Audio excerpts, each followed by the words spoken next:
to Dungeons and Dragons. Welcome to the stream. Welcome.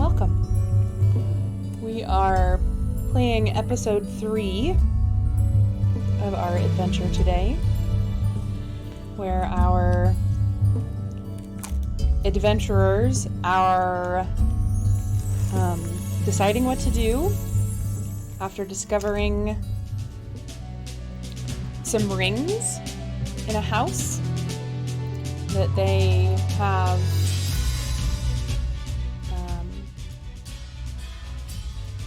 left behind after discovering a few things inside. So a recap from last week's adventure. After going through Lillian's old house, your character sheet says you have 0 hit points, which seems not right. Your second level character sheet, or both? Yeah, that seems not right also. I'm not showing up on screen. Our character's also leveled up.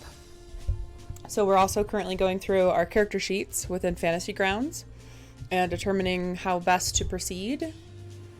We're likely going to need to move everybody out of the combat tracker because I do believe the characters in the current combat tracker are the level 1 characters.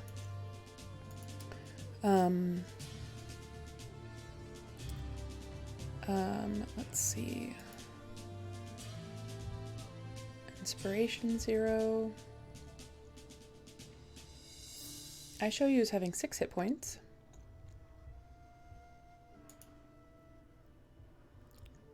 On that one. And 10 hit points. Oh yeah, 0 hit points. Max 10. Weird. 0. Yeah, that is weird. Apparently, I'm invisible. Well, it does happen sometimes. Squatches are hard to spot. Very difficult. You're like a forever invisible. Yeah. I don't know what's up. I've seen itself on the call. I don't know if it's seen itself on the stream.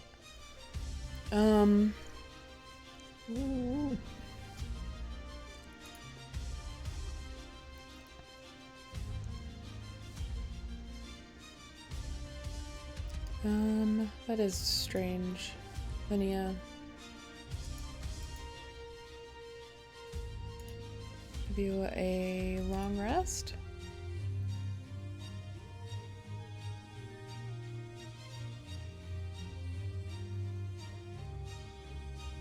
Temporary, yeah.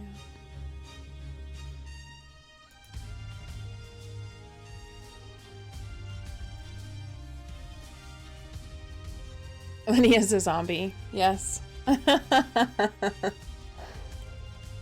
No idea why. So to recap last week, and my players are free to fill in any gaps that I miss because they're likely to be there.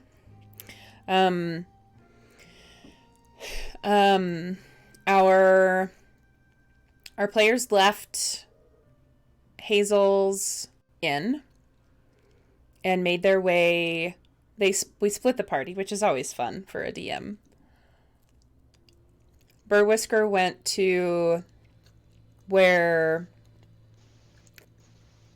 Killy's body was after the party had heard that she had died. After Killy and Marcus tried to wed, and she died anyway. Went to the priest's quarters near the mausoleum in the graveyard. BC hates you. I'm sorry, Mag.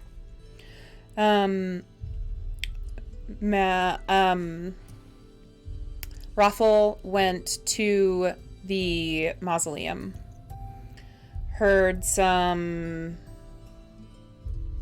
spooky noises and quickly left. Then as Raffle was flying back towards the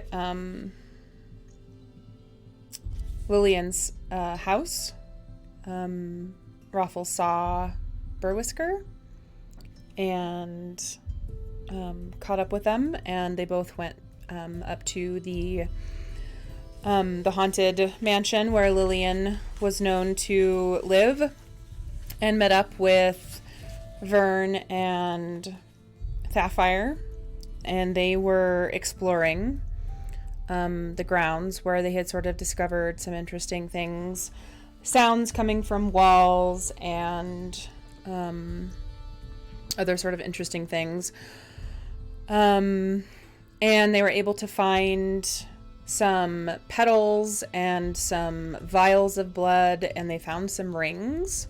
Raffle, curious bird that they are, put them on. And then the party was able to, use the recipe that Sapphire discovered in a book to uncurse the rings, sort of purify them, and use the soul bloom petals to sort of actually correct the curse that Lillian had gotten wrong. Left the house, and I think that's kind of where we wrap things up. Last, you guys were sort of leaving, and the house had sort of quickly gone back to decaying in its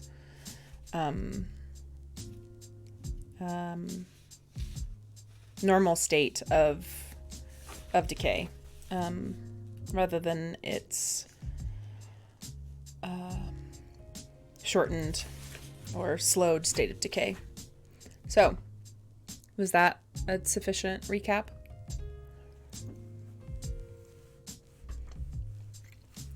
Anything else to add? That was everything I had in my notes. Indeed. What would you guys like to do from here? I think the idea was probably to go to the mausoleum. Do you guys want to fiddle around with character sheets? I think we kind of need to get that out of the way before we do much else. I know Fantasy Grounds sometimes is not a whole lot of fun, but it is what we are working with to run the campaign. So I couldn't figure out how to drag anything to level up my level 1 character, so I just went back to the level 2 one, and that's fine. It looks okay to me, I think. Except for that HP thing that we fixed. Okay, let's see. Settings.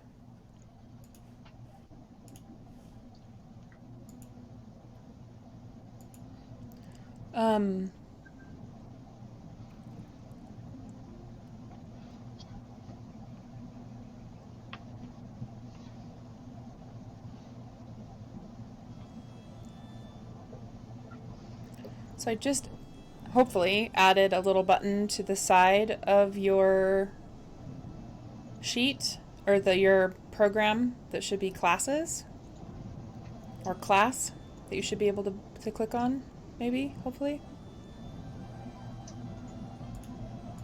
I don't see one.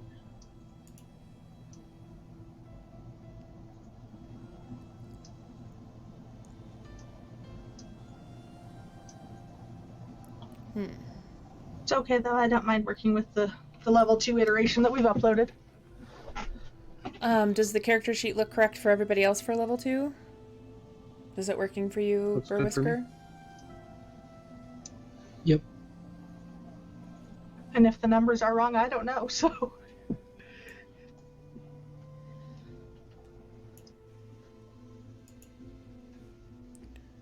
Okay. Then I'm going to delete these out of the...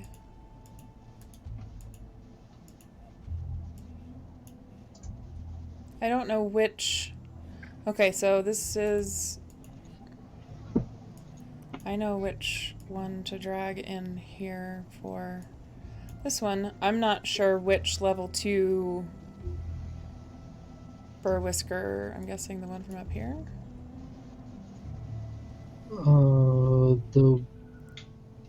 For me, it's the one with the more orange-colored circle attached to it. It's the color of your dice. That's the only way I knew which one was which. Yeah, I can't see that from the character selection thing, but I think I've dragged the correct one into... okay, see, we lost you out of Fantasy Grounds.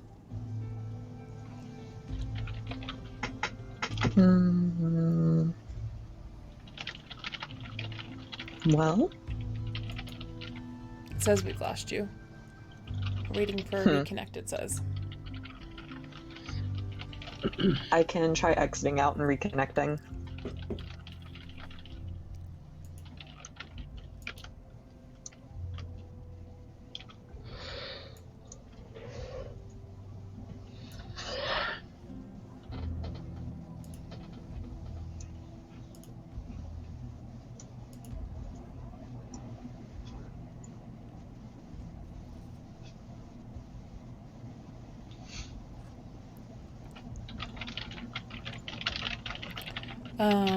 So if the character sheets look alright, leaving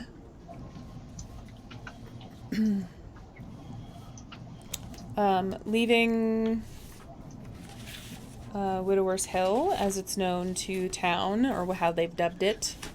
Is there any stops you guys would like to make, or is there a specific location you guys are going to besides what I'm assuming would be the mausoleum, or are there specific places you would like to go? Mausoleum sounds good to me. We're all at full health, right? I believe so. I think Yeah. Burr Whisker Uh, took some damage, but I think from the fall, but healed up mostly to full. But I'm given we're leveling up. I think the given that you guys at level 2 at full health is appropriate, so I think that's fine. okay. If I fly, will I be able to get to town, pick up some throwing darts, and meet them at the mausoleum in time? Probably would take you a little bit. I'd say I'd maybe be an able to- extra minute or 2 minutes. Okay. Well, I will turn to my companions and would you guys wait a few minutes for me? I gotta pick some things up in town.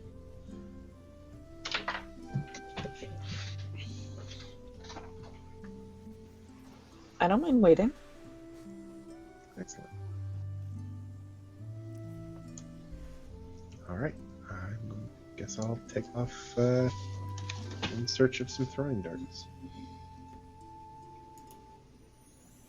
Perfect.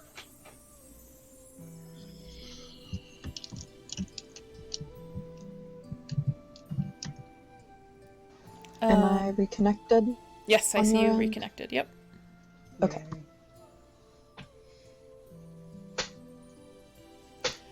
All right. So we'll just assume that you guys kind of waited just outside the mausoleum for a raffle as you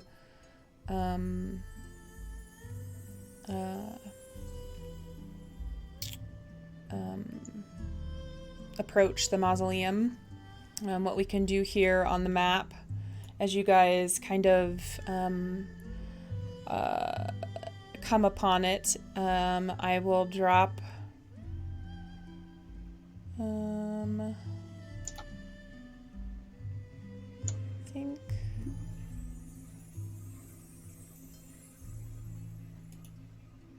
yeah, we'll drop you guys, I think, on the map like this.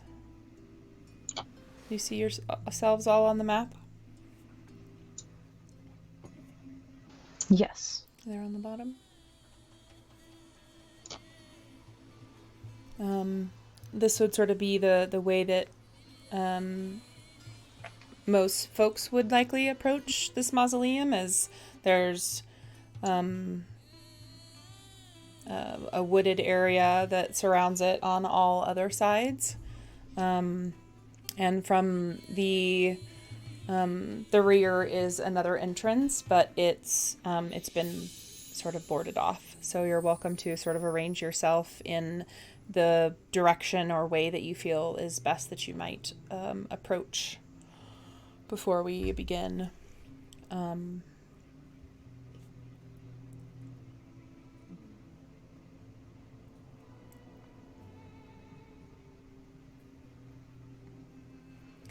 Ten darts.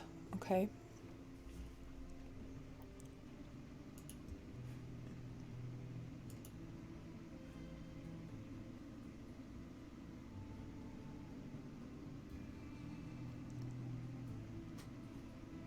Let's see.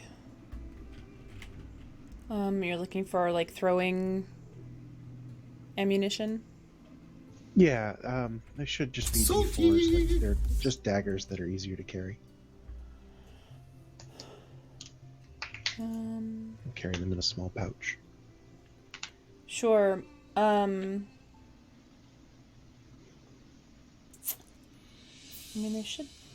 Darts should be its simple ranged weapon. Yeah. Okay. Like a 20-60 range. Yep. A 1d4 piercing damage. Yeah, they're exactly like daggers. They're just easier to stack and they weigh less.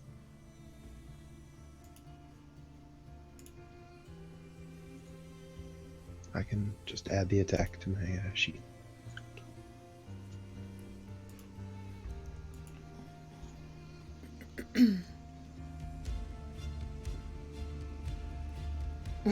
Wait, practicing attacks. That's okay. I'm practicing hitting my hotkeys for my macros, apparently. So I don't know if you'd want to share. So, Raffle, you've been here before. I don't know if you want to share what you experienced or heard or saw here before. Yeah, I'll fill the group in on the eerie, spooky feelings and bad vibes, similar to what we were getting from the statue that melted. Mm-hmm. So, and I'll fill them in on the layout that I managed to spot. Yeah, and ultimately the feeling that you got was, kind of the feeling that you got when you first arrived in town, and the undead noises that you were hearing when you were first attacked just outside of Hazel's tavern. Right. Hey, Michelle. So as you approach the mausoleum, you don't really get that feeling. It still feels like a mausoleum, like dead people are buried here. Clearly there's there's lots that has gone on here. It is in great disrepair. There's a lot of gravestones and clearly at one time this was a beautiful area where some very well-to-do people were buried, and that is no longer maintained, or it's clearly in the last several decades has not been frequented by any sort of groundskeeper, and has gone completely untouched by anyone caring for it in any sort of way. Vines grow up the walls. Rocks are crumbling everywhere. As you can sort of see to your right, is a kind of a path downwards. Those are is leading down. So yeah.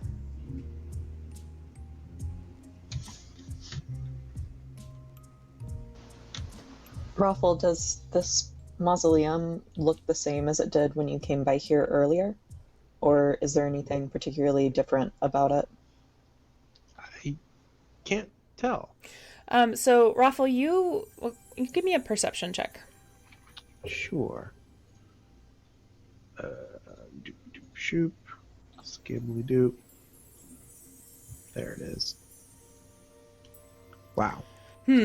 So you would say you feel like it feels a little less creepy, but there's Okay. nothing specifically that you feel is a lot different.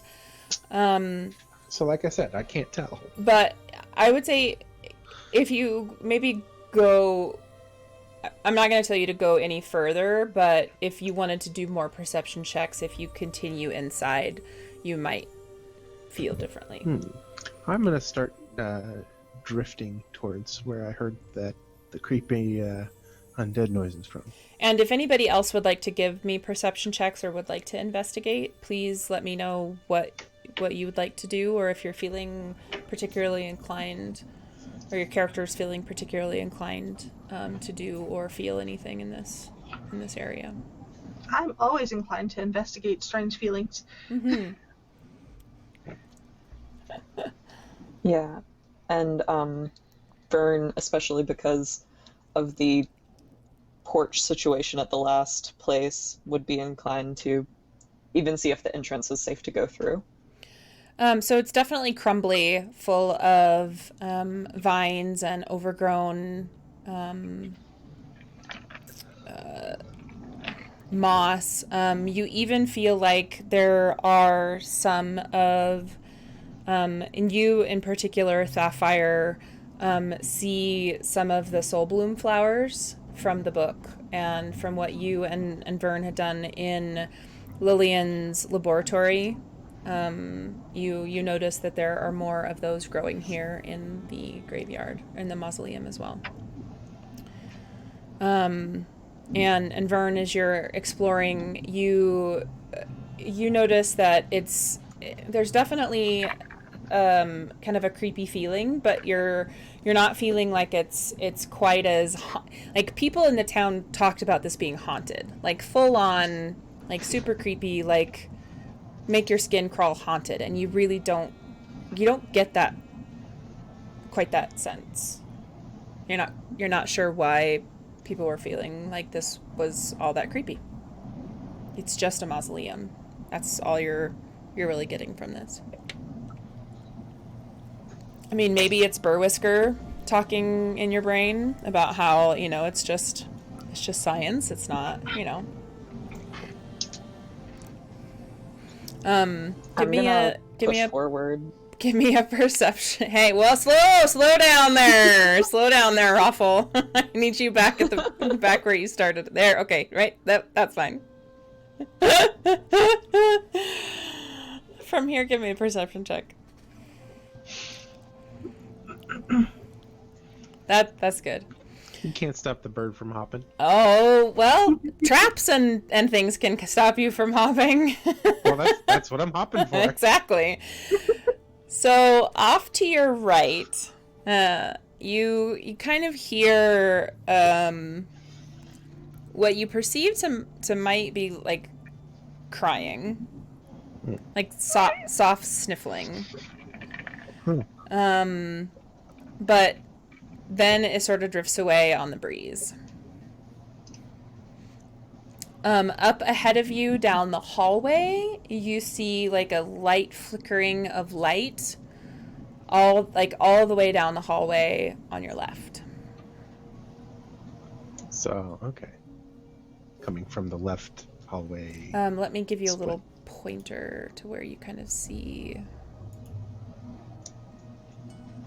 So like that. Yeah, right spot. here. Yeah. And it sort of also drifts away on the breeze. And you hear the crying coming from your right.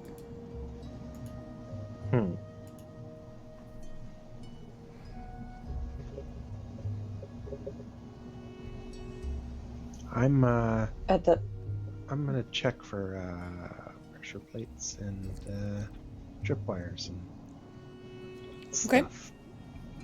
If you guys want to, since we're kind of crawling in This here, if you want hallway. to give me an initiative roll, and we can sort of roll through here That makes sense. on turns. You guys can all sort of give me...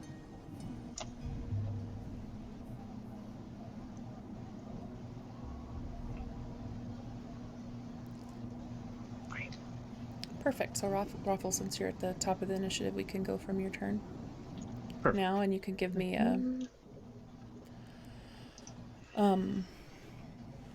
I believe you'd want to give me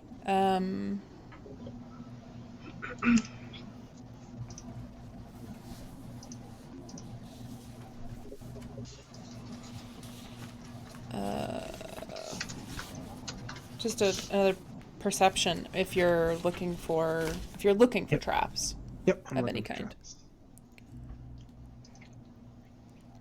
traps. You don't look, there doesn't seem to be any tripwires or anything that would keep you, that would hurt you, you would think. Okay, and to do so, I suppose I move towards the middle of the hallway. Okay. And I guess that'll be me. Okay.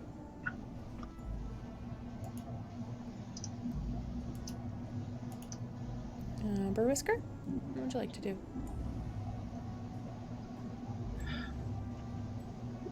I will proceed in after Mr. Birdie.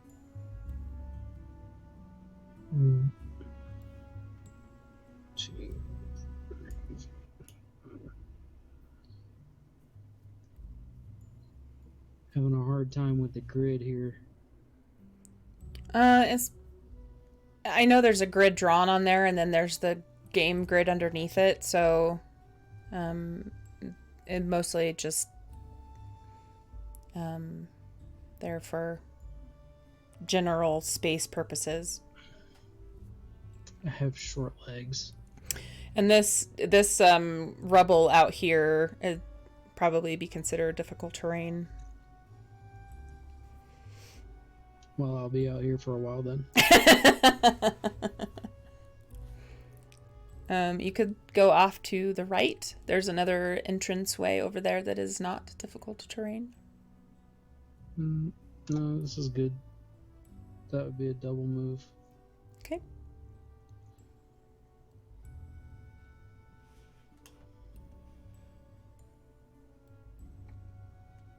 Anything else you'd like to do? Nope. Okay. Vern, what about you? I'm going to step just inside the door, Okay. trying to make sure that I'm sort of keeping close to the wall, Okay. and then I'd like to see what I can see inside. Okay. So just next to you on the wall here, the stone is definitely, pockmarked and very, very worn. The concrete itself feels very cold. Down, directly in front of you, you see, Burwhisker and Raffle. It seems pretty standard for a mausoleum. The hallway is, in some places about 10 feet wide, and other places it grows to about 20 feet wide. There are columns spacing, alongside of it. There are, a few places where the columns have broken away, where you can sort of see almost all the way into another part of the room. One of those, turning to your right, you can see all the way into another room. And, the breeze is, kind of flowing through all of these rooms as you move kind of in between them. Raffle, I don't know if you shared that you heard anything when you first stepped into the room. No, I haven't. Okay. So if you would like to spend your turn perceiving if you hear anything, you can certainly do that. Okay. I will do that. Okay.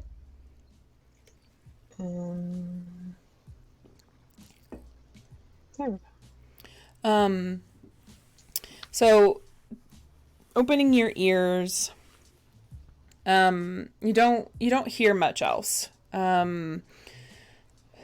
Again, to hear that this place is haunted, you would expect a little bit more of a creepy vibe, but you really feel like, you're a little let down, to be honest.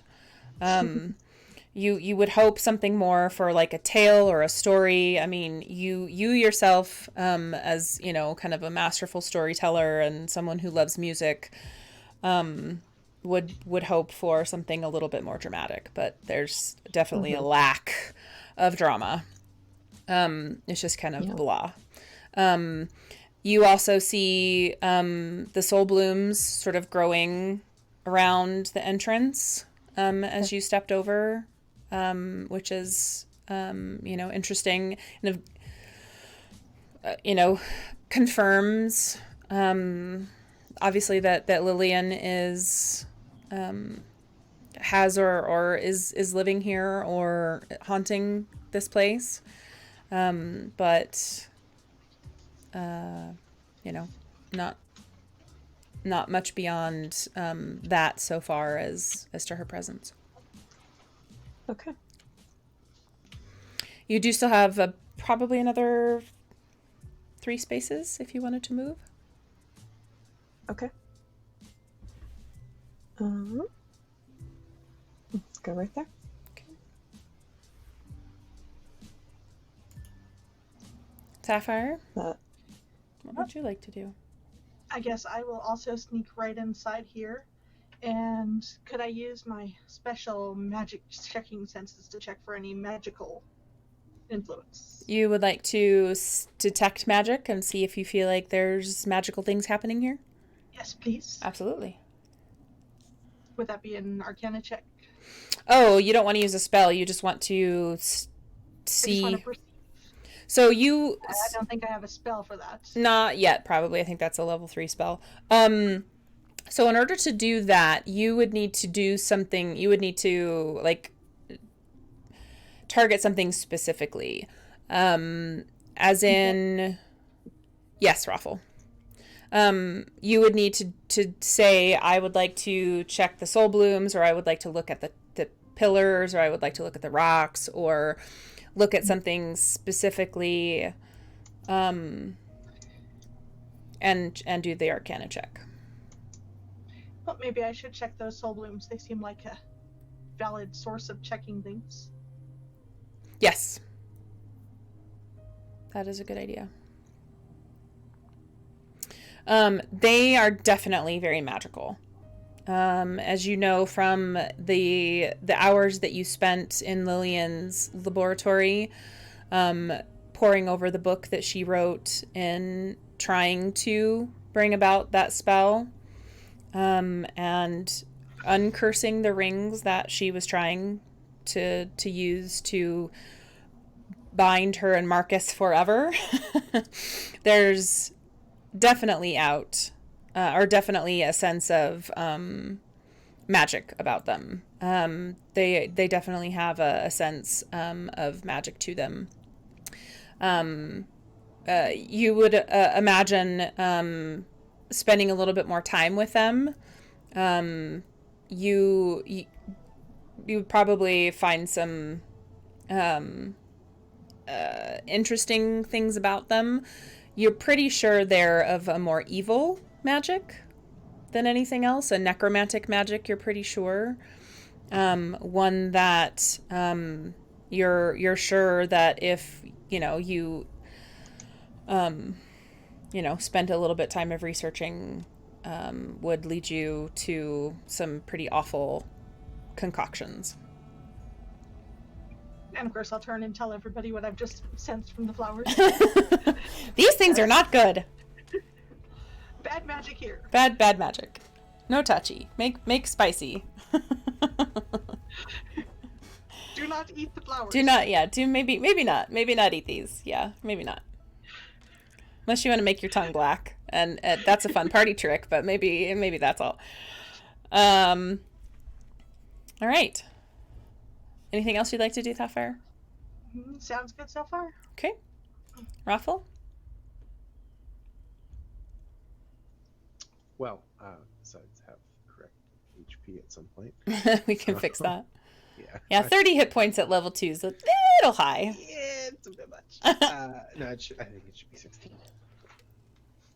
2d8. Mm-hmm. I'm gonna creep up a little further and see if I hear anything else. Is there any more crying? Do you need me a perception check? That was really creepy. Mm-hmm. If I hear any more crying. You don't hear any crying, but off to your right, you hear some shuffling, like feet.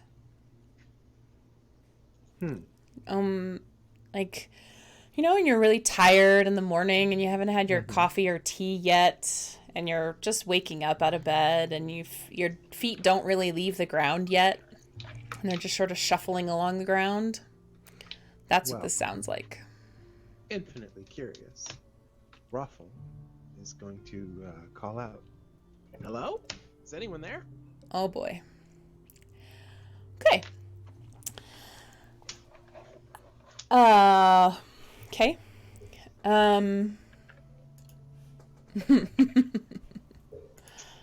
One sec. So there is someone there. One sec. Oh, all right. Fantasy Grounds.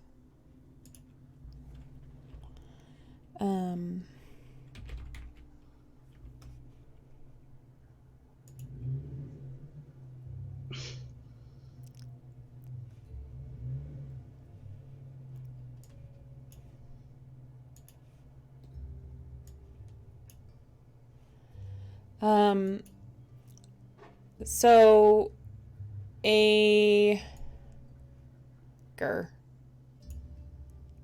there might be someone who needs your help. Yes. You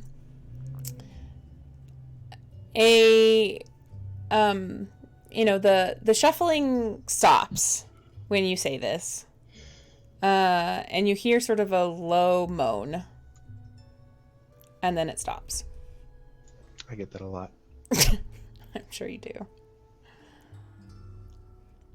Do you want to continue moving? Yeah,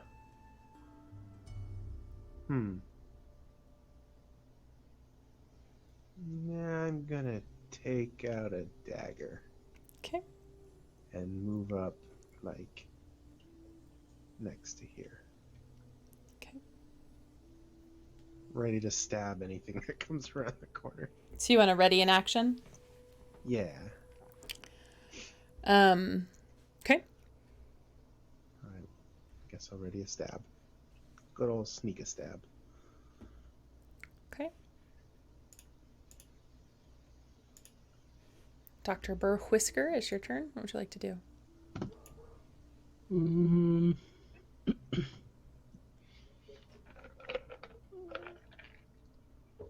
Would I have heard the shuffling?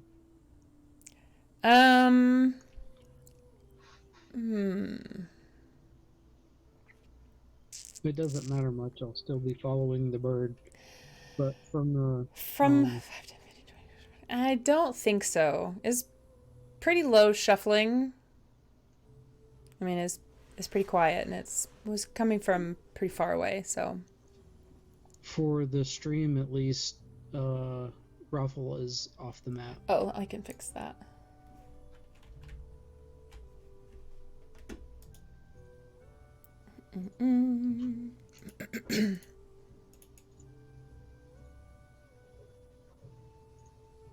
Here we go.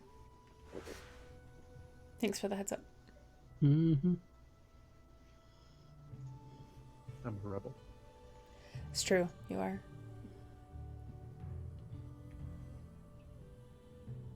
I'm a rebel, Dottie. A loner. So yeah, not hearing anything, I would just proceed on to be here. near the bird. You did. I mean, you would have heard Raffle say what he said. Is there anybody there? So. That's fine. If Barnabas tries to pass me, I'm gonna stick out a wing and shove him against the wall with me. Put a mom hand out. No, don't go. Yep. Mom hand him.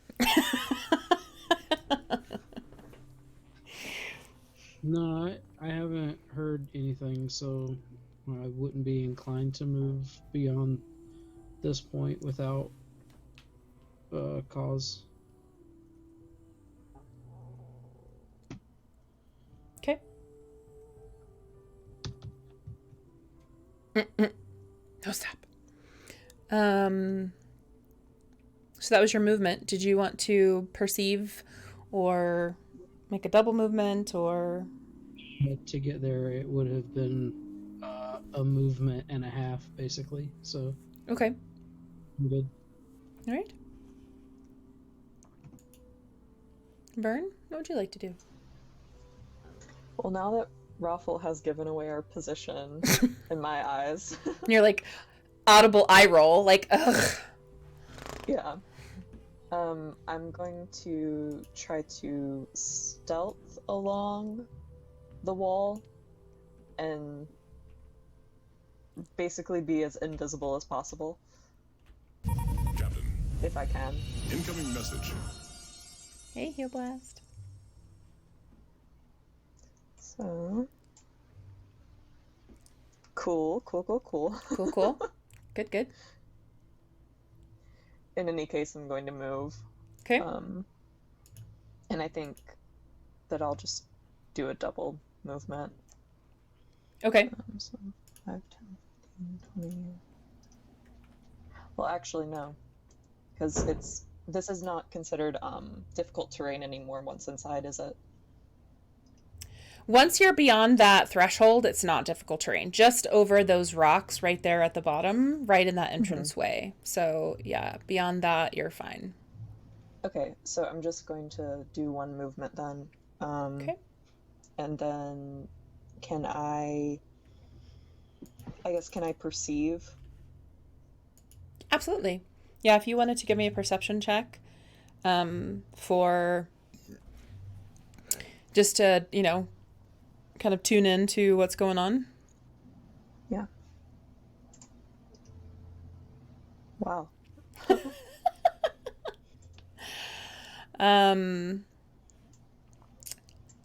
So right across from you, you see some rubble, and there's a mouse, which distracts you from really perceiving much else.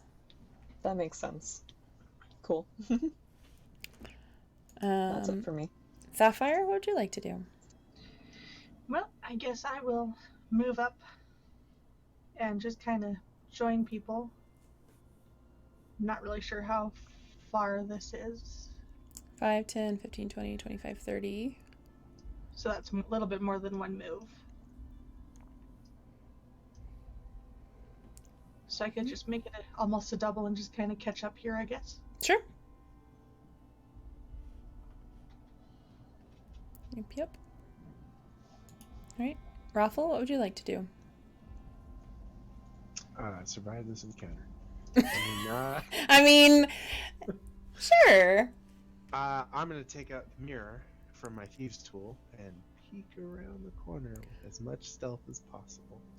A mirror. Okay. Yep. Sure. Thieves' tool kit comes with a little mirror. Okay. Do I see anything? You're probably going to have to move into the. I mean, yeah. You don't really see much. There are there definitely there's a feeling of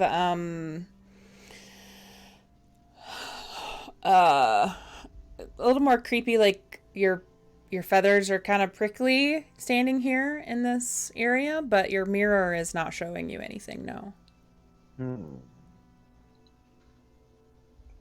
must not meta. I'll turn around and I'll say, looks all clear. And I'll step out. Okay.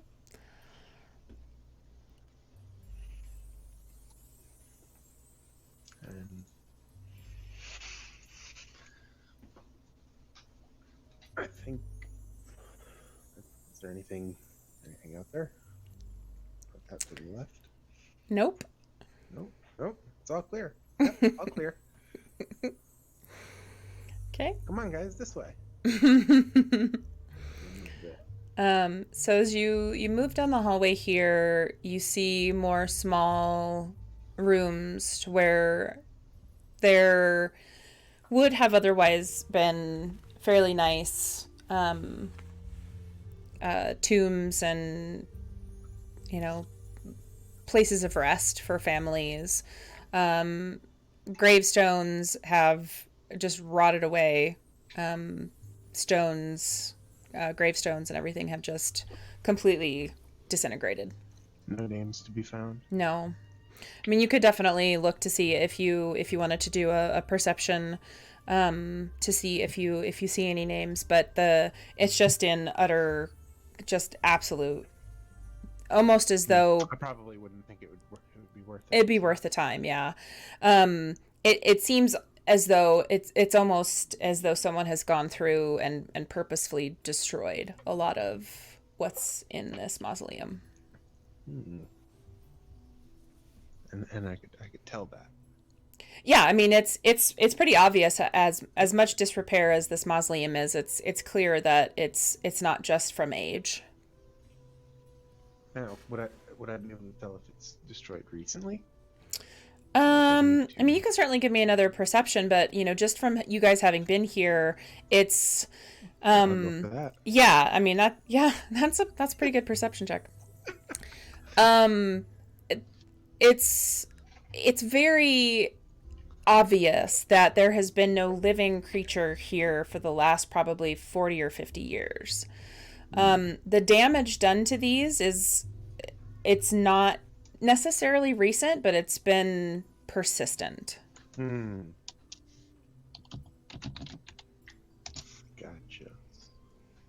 Exactly, living. Like there's a purpose behind the destruction. A purpose and a consistency. Yeah. Gotcha. Okay. Well. There's clearly been no one caring for this place. There's been someone specifically destroying. Well, I guess I'll finish up my move by popping down here and telling the group what I saw. Okay. There's some graves here, but it's all destroyed. It looks terrible. Like it's been maimed. Okay. All right. But Barnabas, it is your turn.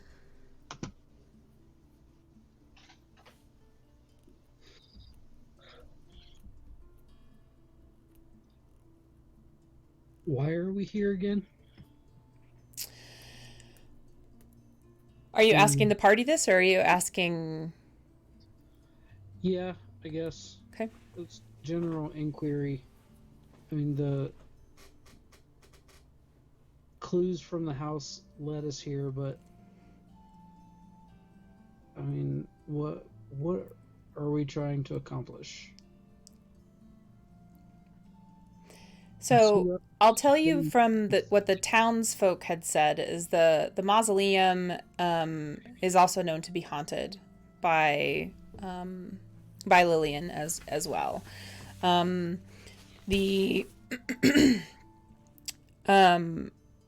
She's often heard weeping and shrieking in here, and Rothel has been here once before and had heard that.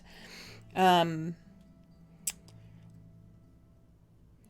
it's an area that she's likely to be in, and I think that's likely the most likely place you're going to find her.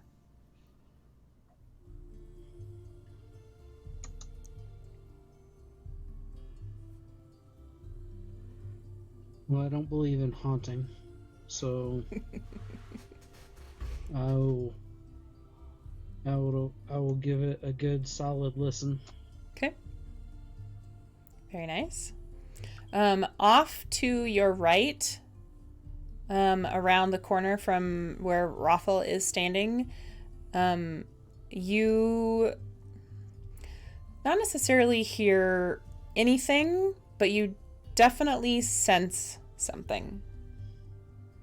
In your pursuits as a man of science, it seems that there's something more to be investigated in that direction. All right, well, let's go that way then. We'll just step right on Raffle. No, it's okay. Try it, short stack.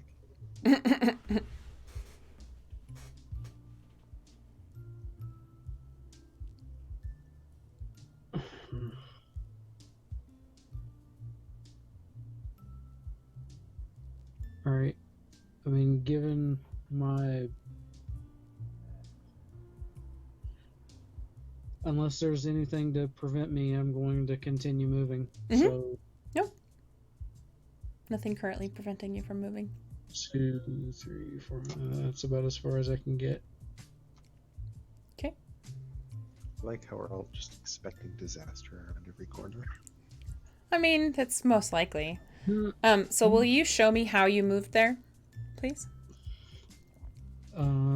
Well, this picture doesn't include my legs, so... I'm just wanting to see the path that you moved. I was standing here. Can you see my... I don't know if you can see my pointer here. So, oh, God...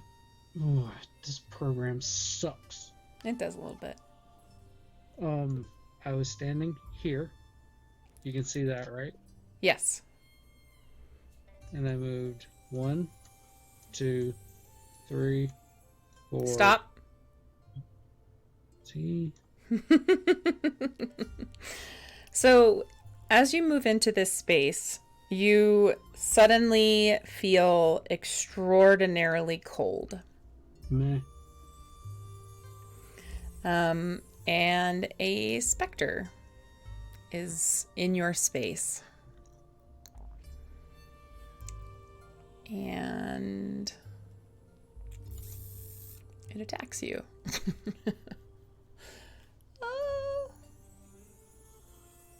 Well, I do still have an action, so... It's true.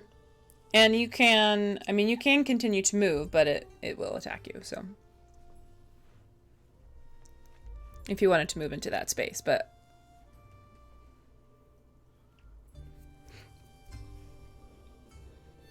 If it didn't physically prevent me from moving any further, then I would end my move where I intended to go, which I can't grab now because the specter is on top of my character and I can't move him.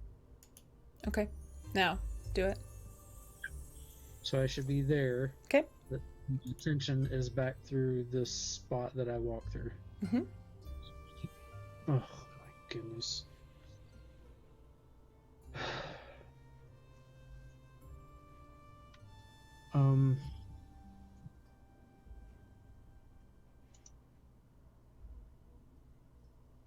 Give me just a second to read. Okay.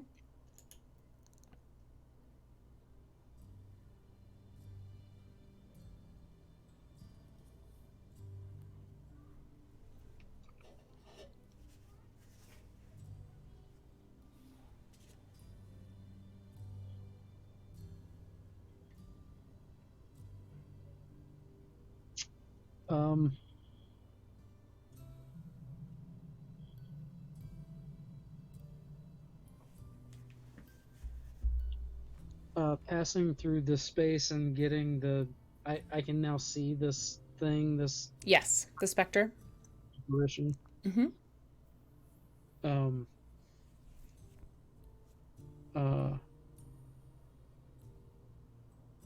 I elect to dismiss it out of hand.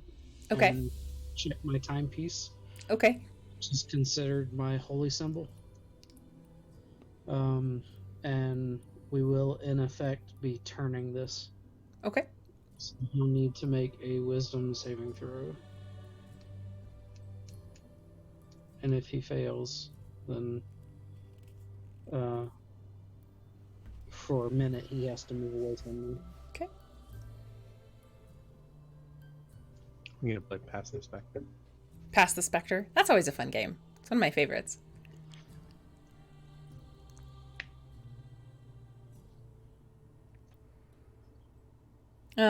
So if you cast it on, it should auto roll the wisdom.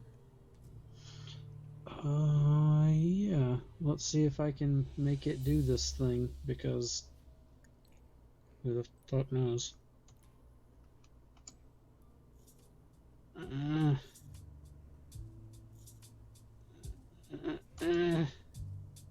No. Oh, you piece of crap. God.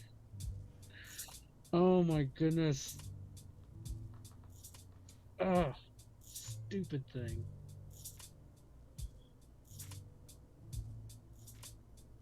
I can't tell. Is that telling me that the Spectre failed or that I failed? I can't tell. Pretty sure it failed. Looks like Yeah, it this. looks like the Spectre failed. Yeah. We'll take that. Okay. My absolute denial of Of its existence. Yeah. specter of a ghost. Oh, you made it sad. Sad specters are sad. So for the next minute, as long as we don't do anything else to it, it has to use all of its movement to get as far away from me as it can. Yep. Okay. That's what I call denial. Yep. It's not just a river in Egypt. I don't understand that joke. I'm a dwarf. Okay. So, Dr. Barnabas, that was your movement and your action. Is there anything else you'd like to do? Mm. Okay. Vern, what would you like to do?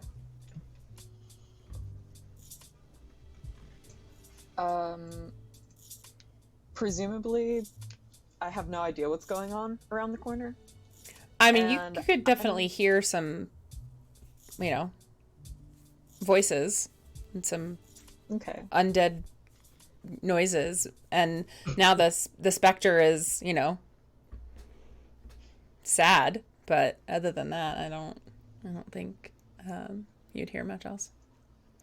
Okay. I'm just going to assume that it's just some weird happenstance going on around the corner, and so I'm actually gonna...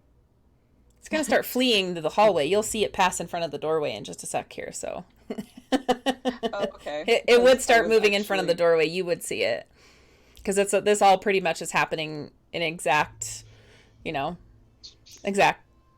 order. So you would start seeing True. the specter like pass slowly in front of the doorway, just like ah! Okay. I'm going to take a straight shot from where I am currently standing, Okay. and I'm actually just gonna walk through this little Okay. this little doorway. That little bit of kind of area there in between that those two spaces would be considered difficult terrain. Mm-hmm. But everything else would just be normal movement. Okay. So let's see. So to there, that would be, you'd probably end your movement if you did your normal movement. Mm-hmm. You'd end your movement in that square. In the one that I'm currently in, or in the doorway? In itself? the little doorway, I think. Okay. Yeah, if I'm counting it right. So But you could definitely Yeah. see around the pillar into that room for sure. Okay, cool. I was intrigued by the mouse that distracted me. You're like, squeak, squeak, and trying it to follow runs. it. And you're like, oh, Yeah. what's in here? Exactly. So in this And also room, to find a off, bright yeah, spot in this to room go. off to your right, you see a doorway. Mhm. And, you know, this room is sort of roundly shaped. There's a fireplace, you know, straight out in front of you. Off to your left is a hallway and a very large pillar down at the end of the hallway. And you hear Dr. Burr-Whisker down at the end of the hall. Then that's about it. Okay. I think. Let's see. I don't have any movement left, do I? You do. I mean, that's your movement. Right. That's. I mean, you still do have your action. So if you wanted to move as your action, you could move again. For sure, if you wanted to continue moving. Okay. I don't like just standing in the doorway, so I am gonna do that. It's I'm gonna rude to continue. linger in doorways. Yeah. 5, 10, 15, okay. I think that puts me. I think my movement puts me about there. Okay. Yeah. Perfect. So that is where I remain. All right. Sapphire, what would you like to do? Well, I was sort of torn about whether I would follow Vern into the little side passage there, or go up yonder the way the others went. But I think I will. Let's see. Would I have seen the specter pass by now? Yeah, it's starting. It's, you know, it's movement on down the yeah, I know which way it's gonna go. So yeah, it's gonna pass right in front of the hallway, around Raffle in that direction. So I might come up here next to, not too close to Ruffle, because the specter kind of startled me, and be like, "What's going on here?" Oh, what is this? Ghosts! Surprise ghosts. Surprise ghost, yes. So what are we going to do about the surprise ghost? Well, I'll let them know that it's a insignificant creature. Just let it pass. Not anything to be trifled with. Dad taught me you Yep. can't fight ghosts with swords, Alright. so let it be. Well, I kind of want to keep an eye on it, but not get too close to it. Just watch it as it runs by. I mean, Yeah. if we let it go, we'll probably be halfway through this place before it can turn Before around. it comes back. Mm-hmm. Is anything specific you wanted to do, Sapphire? What can I see from where I'm at? So through this hallway here, directly in front of you, you see double doors. Obviously, the specter is just sort of around the corner to you, or you know, will be passing right in front of you. That's about your field of vision right now. Raffle is obviously just to your left. Burr-Whisker is to your right. These hallways are, you know, sort of filled with just rubble and gravestones and overgrown. Overgrown with foliage and soul blooms and those sort of petals from the flowers. Could I take a good look at those double doors without inciting the specters anything? Sure. Yeah, we'll assume that it's already. It's yeah. If you're not touching it, it doesn't care about you. Well, I'm leaving it alone and I'm checking out those doors. Okay. So, You can hello move doors. Are you opening them, or are you just looking at them? What would you like to do here? I would just like to take a good close look at those doors. They look like plain old normal wooden doors. Nothing particularly special about them. They're in just as much disrepair as most other things in here.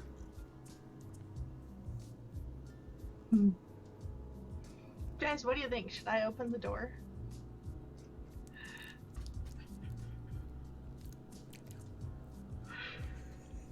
Where's Fern? I always want characters to open the door, but that's just me. I'm the DM.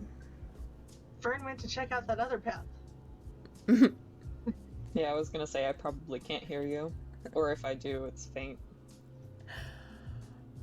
Back there, Vern went that way.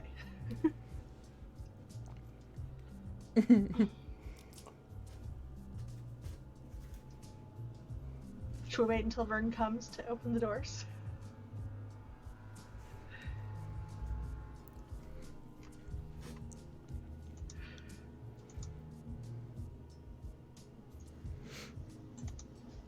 It's up to you guys. I'm a habitual door opener with most of my characters. Same. I'm just inherently curious, so it was largely a what do y'all think question before I probably just do it anyway. So let's open the doors. Okay. So you open the doors, and in here is, mostly just a fairly dusty, dingy room. There's really nothing of immediate, obvious interest as you're standing out here. Okay. Which sort of implies that I should go into the room and see if that changes. Maybe. Okay, I'll bite. I'm in the room. Okay. Do you want to look around the room? You make a perception check. Let's do.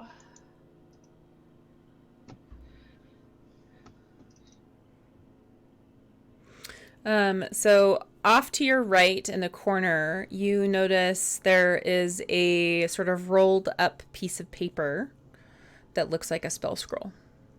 Ooh. I have not yet really figured out how to give you guys items outside at the end of encounters called parcels. But you can... you wouldn't know what kind of spell scroll it is until you brought it to someone who could identify it. So I guess I would pick up the spell scroll and stash it in my bag for future investigation. Yep. Because that's totally the sort of thing I would pick up and stash. Mm-hmm. Okay.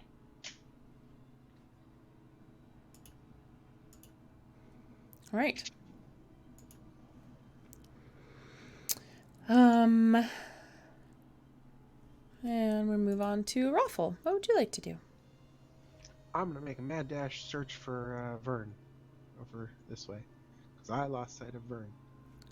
Okay. Vern, where'd you go? So let's do a little bit more to count out the spaces that we're moving.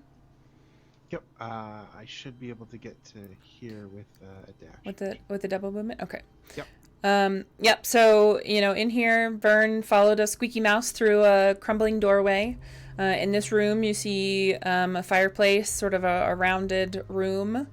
And on one sort of the southern corridor here is a closed wooden door. I was following a mouse. And I also didn't want to get snuck up on from this side. You said that the left side was clear up there, so thought I'd look in here, see if anything was lurking. Squeaky mice. I lost sight Yeah. of you. I got scared. Well, I'm very sorry. Squeaky mice will get you every time. It's okay. Don't worry, I'll protect you. Aw. My heart. I know, right? Is there anything else you'd like to do, Raffle? No. Okay. That's all I can do. All right, our Spectre. 1, 2, 3, 4, 5. And for its action, it has to dash, so it'll be double moving Yep. every single time. You guys see the specter sort of move out of the wall of the mausoleum and pretty much completely like out of your field of vision. So as far as you know, it's just gone. Yeah, he's a problem for the next town over by the time this is done. Yeah, pretty much. Hi, steampunk. Yeah.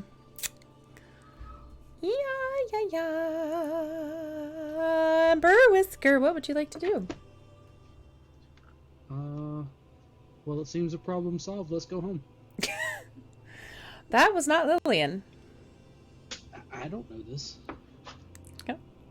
Just clearing that up for you. Silly, you can't half do a job.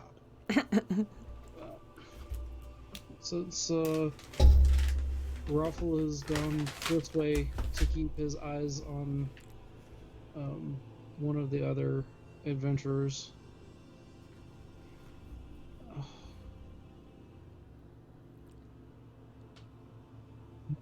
Why we like splitting this party?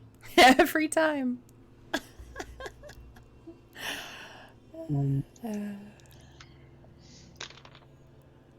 Is there anything special or unique about this pillar? Is it just holding up the ceiling? Would you like to inspect that pillar? That's kind of what I was getting at. Yeah, you can give me a perception check for sure.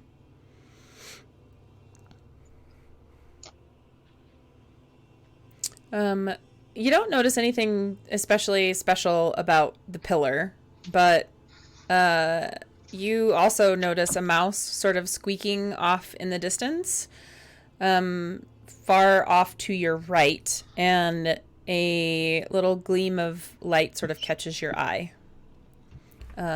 Over here. Do you not have a gleam of light icon that you can put on the map right there? I don't. Man, that must be a really boring pillar. Mm-hmm. I figured, you kind of walked around it and looked around, but, squeaking mouse caught your attention. Everybody else is splitting the party. Let's just go ahead and continue splitting the party. Sure. 2, 3. I like splitting the party. Yep. Bye, guys. Bye. Bye. That's what happens when we're all curious as 9 cats about different things. I just like that a ghostly thing passed right by us and everybody's like, what the fuck? Whatever. Whatever. See ya. Moving right along. I would have known that my action was actually to unite a party member. I just want it on the record. You guys are funny. Oops. Okay.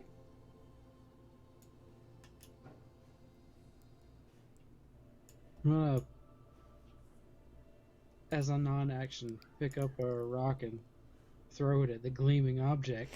Oh boy. Okay. Whatever, I don't care. Sure. I mean, unless it's a mouse and like plate mail, I don't. No. That'd be funny. I'd be interested in that. Nope, not a mouse and plate mail. So, half-hearted toss of a rock. Okay. I'm gonna delete that pointer. Okay. Oh my goodness, my children are screaming. Sorry about that. But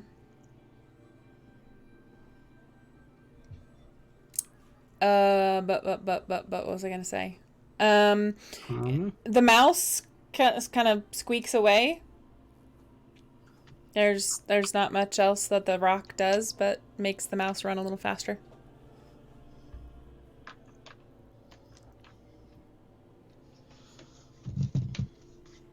Okay.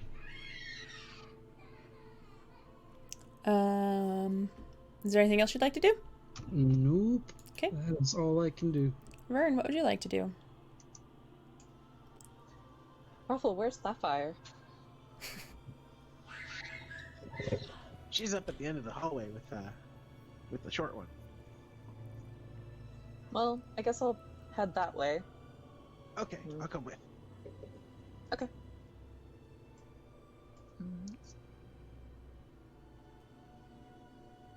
Let's see, we can move diagonally. Mm-hmm. Okay, awesome. Absolutely.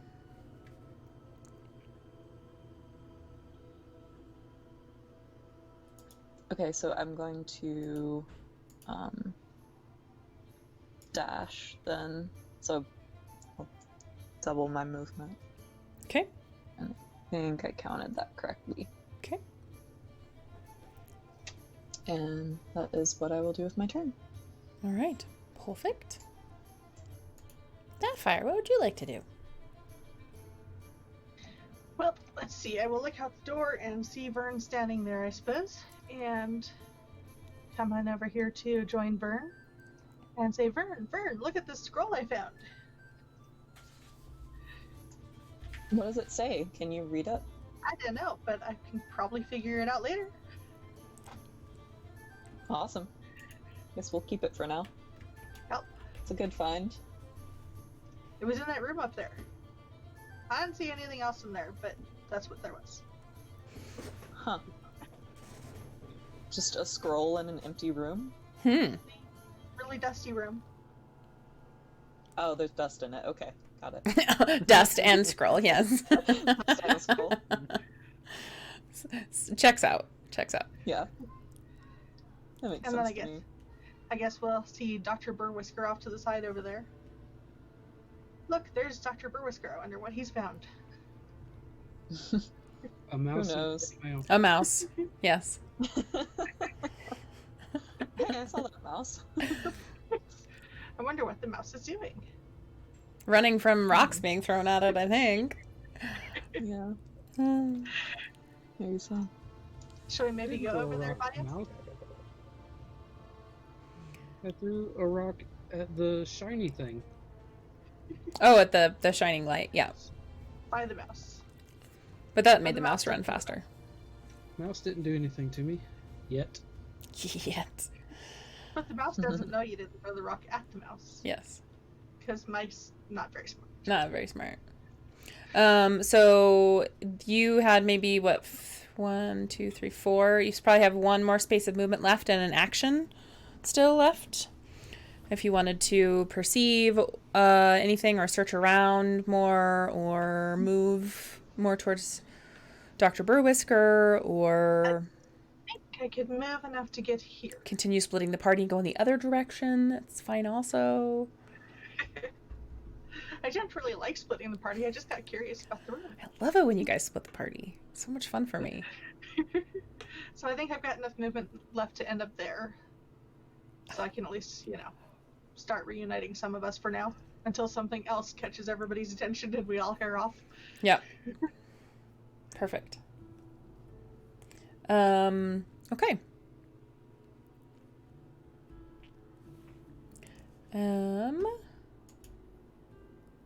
That's my movement. And Raffle, it is your turn. What would you like to do?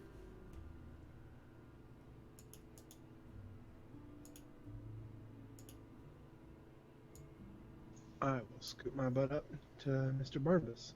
And keep peeking around corners.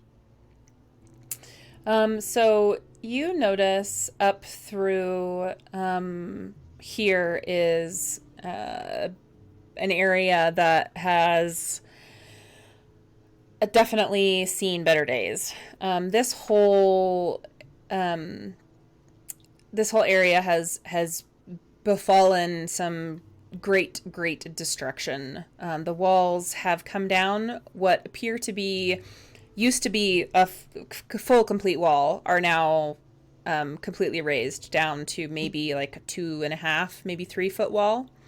So the roof is completely off this part of the mausoleum.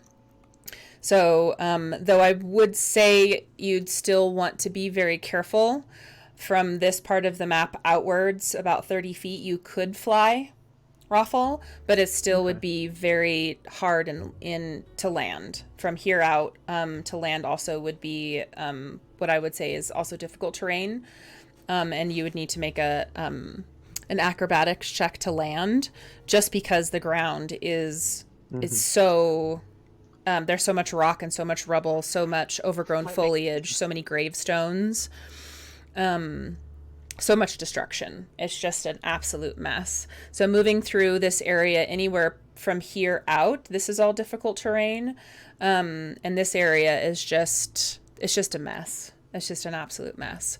It looks like from this side of the mausoleum that this also used to be an entrance. And part of what was potentially a specific family's burial plot. You're welcome to investigate specifically if you would like to do so, or move into specific areas if you'd like to. Well, I think to get to where I was, I had to dash anyway. Okay. So I'll finish it out and plop over here. Okay. And I imagine this will be handy if I need to make a quick escape from this place. Okay. Jump out here and fly away. Get help. Get help, yes. Call the police. Call the I police. guess that'll be my turn since I dashed. Okay. That is our Spectre's turn. Dr. Burwhisker, what would you like to do?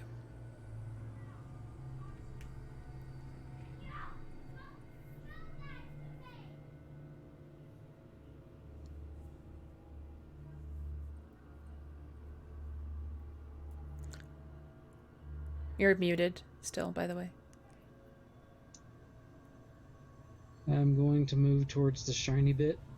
Okay. And it was muted because I wasn't saying very nice thing about the children at the time. Yeah, I know.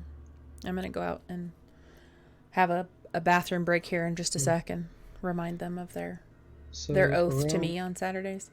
Around here is the shiny thing. And I would imagine that this is difficult. So, yeah, it's kind of what I explained. Well, the shiny bit was... Let me redraw it. Sorry, I removed it. Oops. It was right. It was right here. This little area. Yeah. There. You see that little pink arrow? Yep. So that's where the shiny was. Yes, that was difficult. All this is all from where Raffle is onward is all difficult terrain. 4 or 5. Right, Yeah, Steve? that's about as far as I can get. Okay. And if you would like to, obviously make a perception check for me here also, since you're kind of on your quest to see what that shiny thing is. So you notice just outside of this area here, there's some wooden stairs that have broken away. And there's a wrought iron railing, and what looks to be what would have otherwise been a very nice carved, it's like silver, I don't even know how to really describe, just some nice decorative plaques, almost, so how they kind of put people's names over their areas in a mausoleum to signify the names of the people who are buried there, down on top of these steps. And that's what caught your eye, as that particular seems to be less tarnished than what's in this area. Can't really read it from here, but it definitely caught your eye. Alrighty. And that's your turn? Yep. Vern, it is your turn. What would you like to do?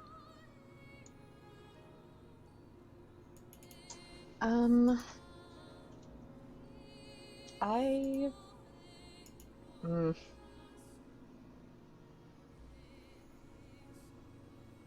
Sorry, I'm thinking about my character.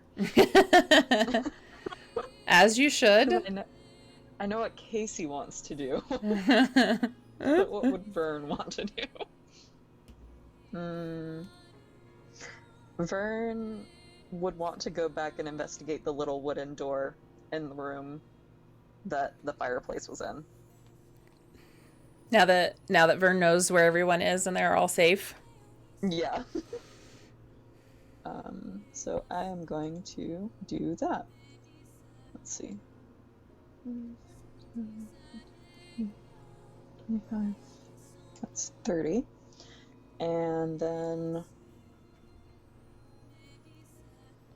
to get to the door, I would be using about half of my movement. Okay, I'd give you a bonus action. You could open the door if you wanted to. Okay, cool. Whee! I'm gonna open the door and just see what's on the other side. So, here on the other side of the door, you sort of see kind of the you recognize kind of the area, or the kind of the pathway where you first came in. There's a more rubble here on the ground,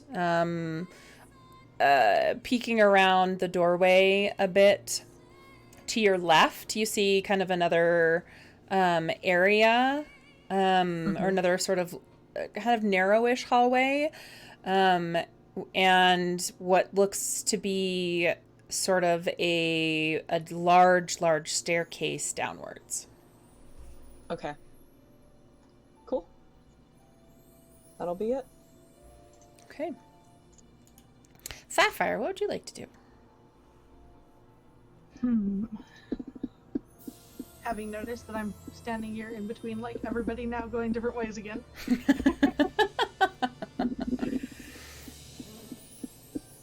Let's see.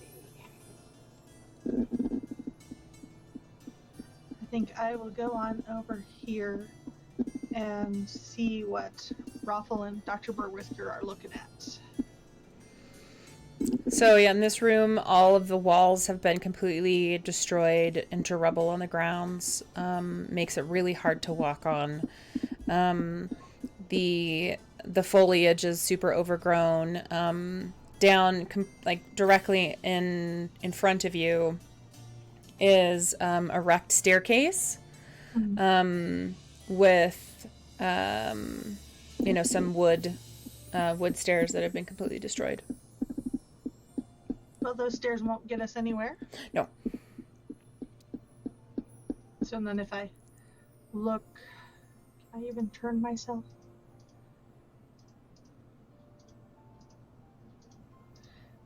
If I look the other way, I can see the pillar and the stairs all the way yonder.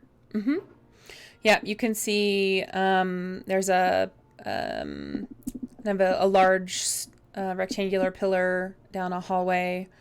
And some stairs that lead downwards. Well, then I guess I would move 5, 10, 15, 20, 25 towards those stairs. Okay.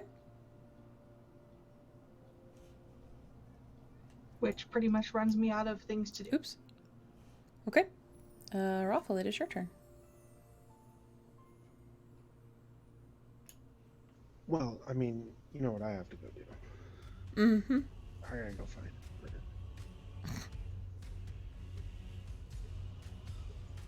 Burn! Why'd you run off like that? Why do you keep following me? You can just go do your own thing. I'm just looking and seeing. I'm just exploring all of this stuff. Yeah. This place is I saw this door. Scary. Really scary. I don't want you to get hurt. Yeah. You're very nice. You're very sweet. I just I guess I'm too curious for my own good. That never happens in Dungeons and Dragons. No. That's okay. No, not at all. I'll just stick to you.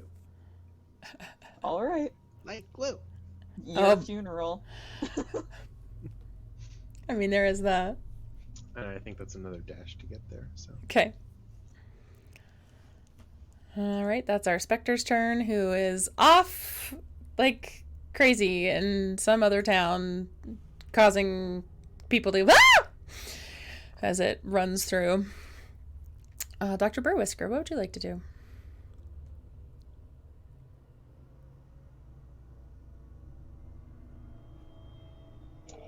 I will go down this way. Stay near this one because it's always a good idea to stay in groups of two when you're on an investigation. Yes, in pairs. Pairs is good. Pairs is good. Okay. Did you want to do a specific action or?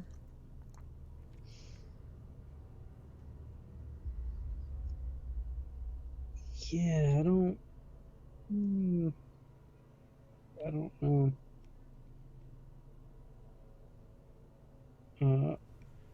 I'll be continuing to look around and listen, so I imagine we'll just keep throwing out perceptions anytime I don't double move.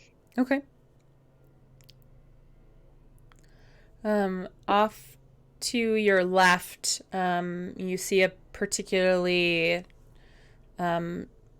deep, I would say, hole, crevice. And there seems to be something, I wouldn't say buried, but Okay, so from from the left of the direction my character is facing, so right out. here. Okay. From left from where your character's facing, yes. Right down there, you see something that's not rock or it's not bone or tree or plant matter or wrought iron or wood, anything you've seen. It's just an interesting bit of something you see buried in the ground.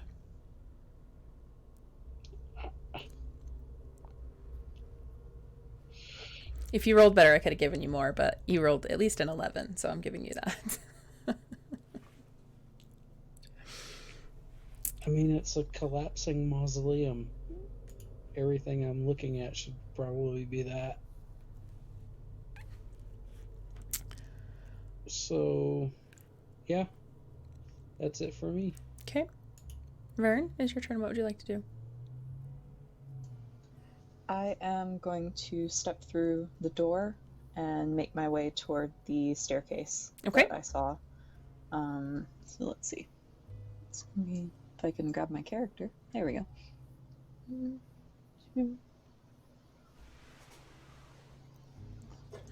I think it puts me about here. Mm-hmm. And I'm going to roll for perception just Okay. to see what I can see around the staircase. Sure. Yay!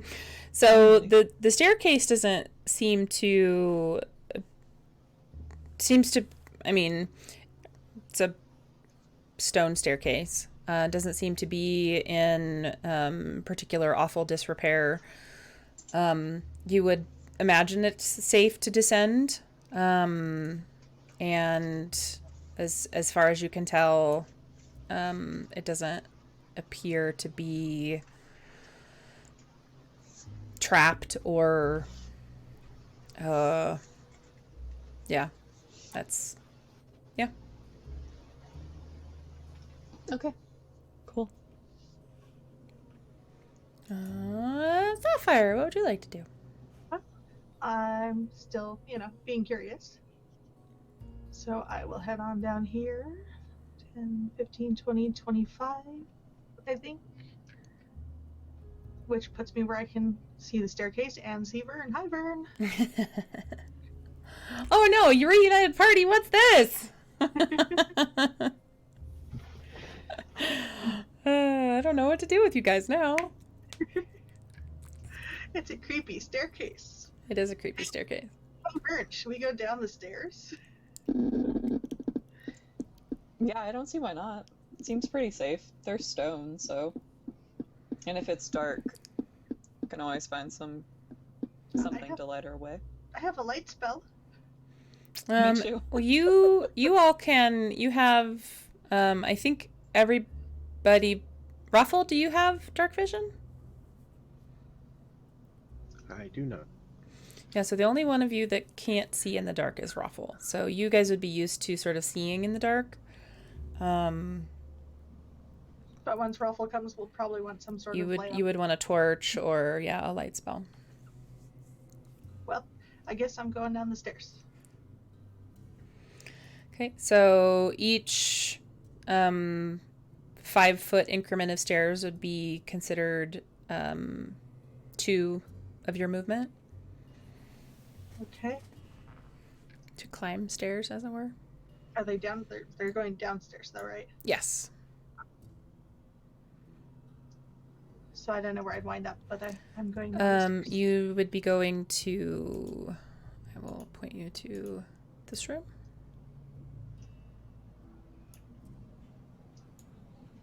So I wind up here. Mm-hmm.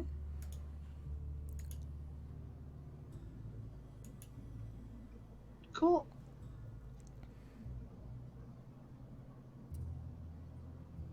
Hey, Vern, there's a room down here. Ooh, that'll Ooh. be fun. Yeah. And as you sort of descend the staircase, off to your, I think I have this right.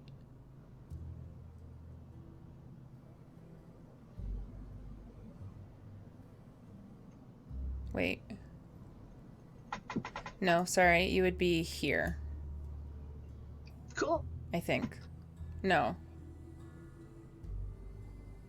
Yes, you'd be here. And then coming into the room here, as you go to the left, it continues to circle downward. And off to your right, there is a pathway into the room. Well, here's where I can go, so Down here into seems like a good place to be. Okay.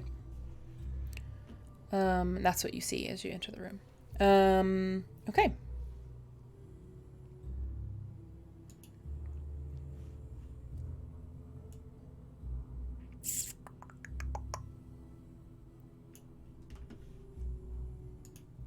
Raffle, it is your turn. What would you like to do? I am going to scoot up behind Vern again. And did I hear Sapphire go down and exclaim, "There's a room down here"? I imagine so. Sounds like something she would do. Yeah. All right, I'll go down too. Bloppy, bloppy, blop. Oh, hello, Sapphire.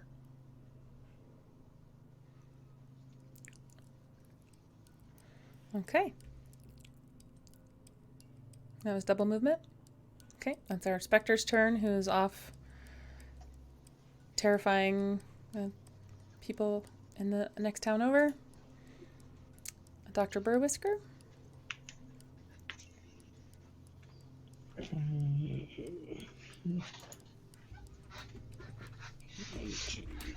Four.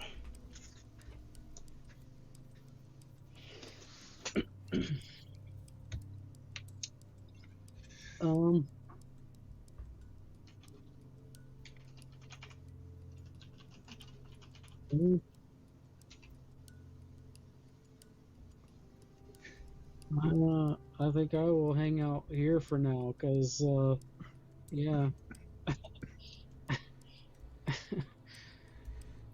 Stairway's getting a little cramped. And my short legs, it's not like I can get past them, so...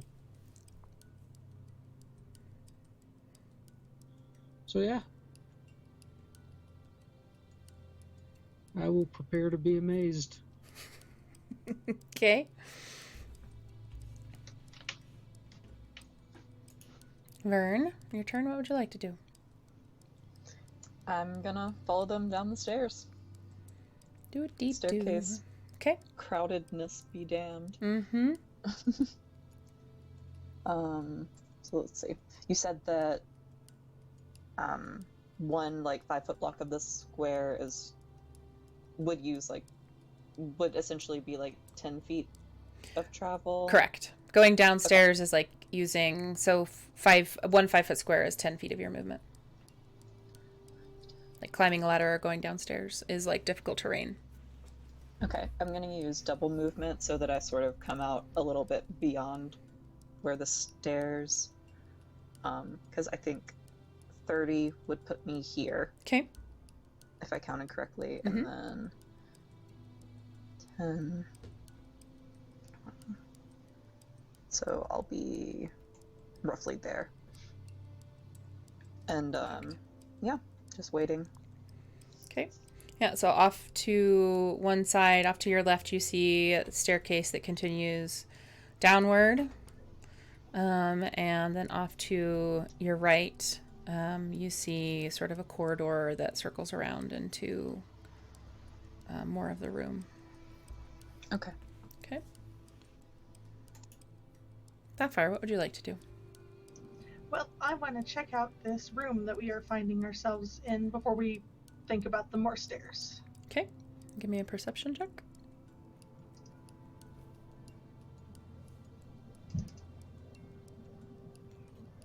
Sorry, having trouble figuring out where I left things again. No worries. So you search around and you definitely, you find some rocks you feel like don't necessarily belong down here, but there's not much of interest in this room. Well, seems like a pretty boring room, folks. Rocks, spiders, bugs. Ick. Okay. Whoops.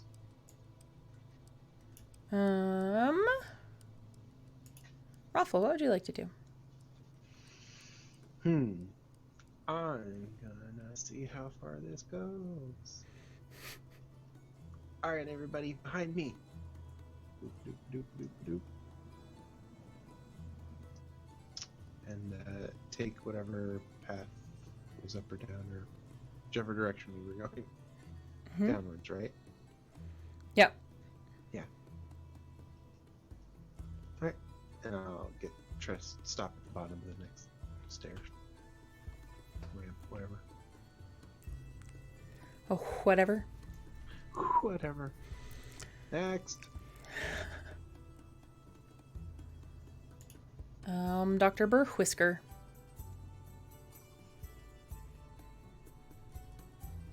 The top of the stairs. All lonesome.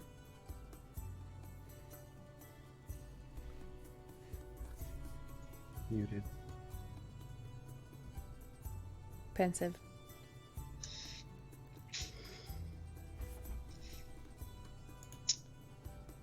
Yeah, I'm a little bit lost here. I'm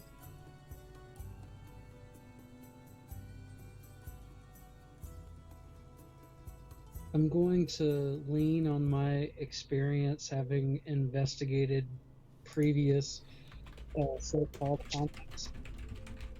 They would make an insight or something kind of check to get maybe some DM direction here. Okay. I was feeling like we're spinning our wheels a little bit. Oh, you're headed in the right direction.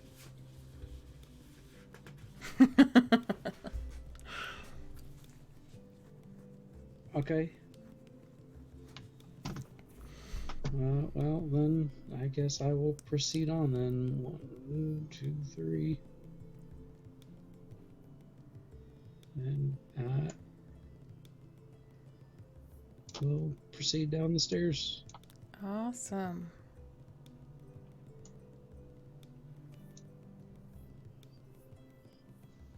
Okay.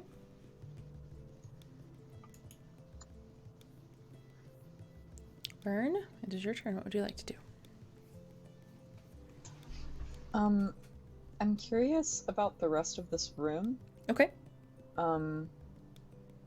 Because we didn't explore sort of the, I guess, behind the stairs, although now that I think about it, I suppose since everything is going downstairs, you can see the entire room from that landing, huh? Yeah. Yeah. I mean, you're Okay. welcome to search Never in mind here then. as well if you would like to. No, I'll proceed down the stairs then. Okay. Yeah.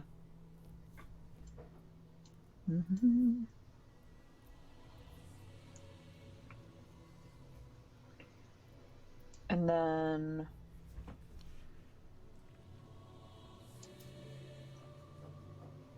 I'm using double movement. Sorry, I didn't say that. That's But okay. would that put me about here? Does Yep. that seem okay? Cool. So when you get here, you notice that there is what almost seems to be an impasse in this room. But you can tell that there's a little bit of a break in the wall. So directly to your left, you feel like if you were to shoulder check that little bit of wall, enough of it would fall away that you could probably get past. But right there's maybe like 2.5 feet worth of moving Okay. space. Okay. But definitely you can see a lot of space to move around past where that area is. And just to clarify, Okay. I'm like sort of just behind Vern at this point now. Okay, yeah, you can move your button right there. That's fine. Because that looks to be a transition. Yeah, that little area right there is Space, trend. so. Exactly. Okay. Cool. So that was a double move for you, Fern?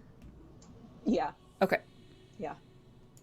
Sapphire, it is your turn. Let me see. So I'm thinking that if I also did a double move, it would tuck me right in here by Raffle, Okay. unless I'm mathing badly. The stairwell is not wide enough for both of you to be in the same space, so you would need to, right Just behind. So unless I'm mathing badly, that should work for a double move. Okay, perfect. I'm small. You can squeeze by. I'm teeny. Going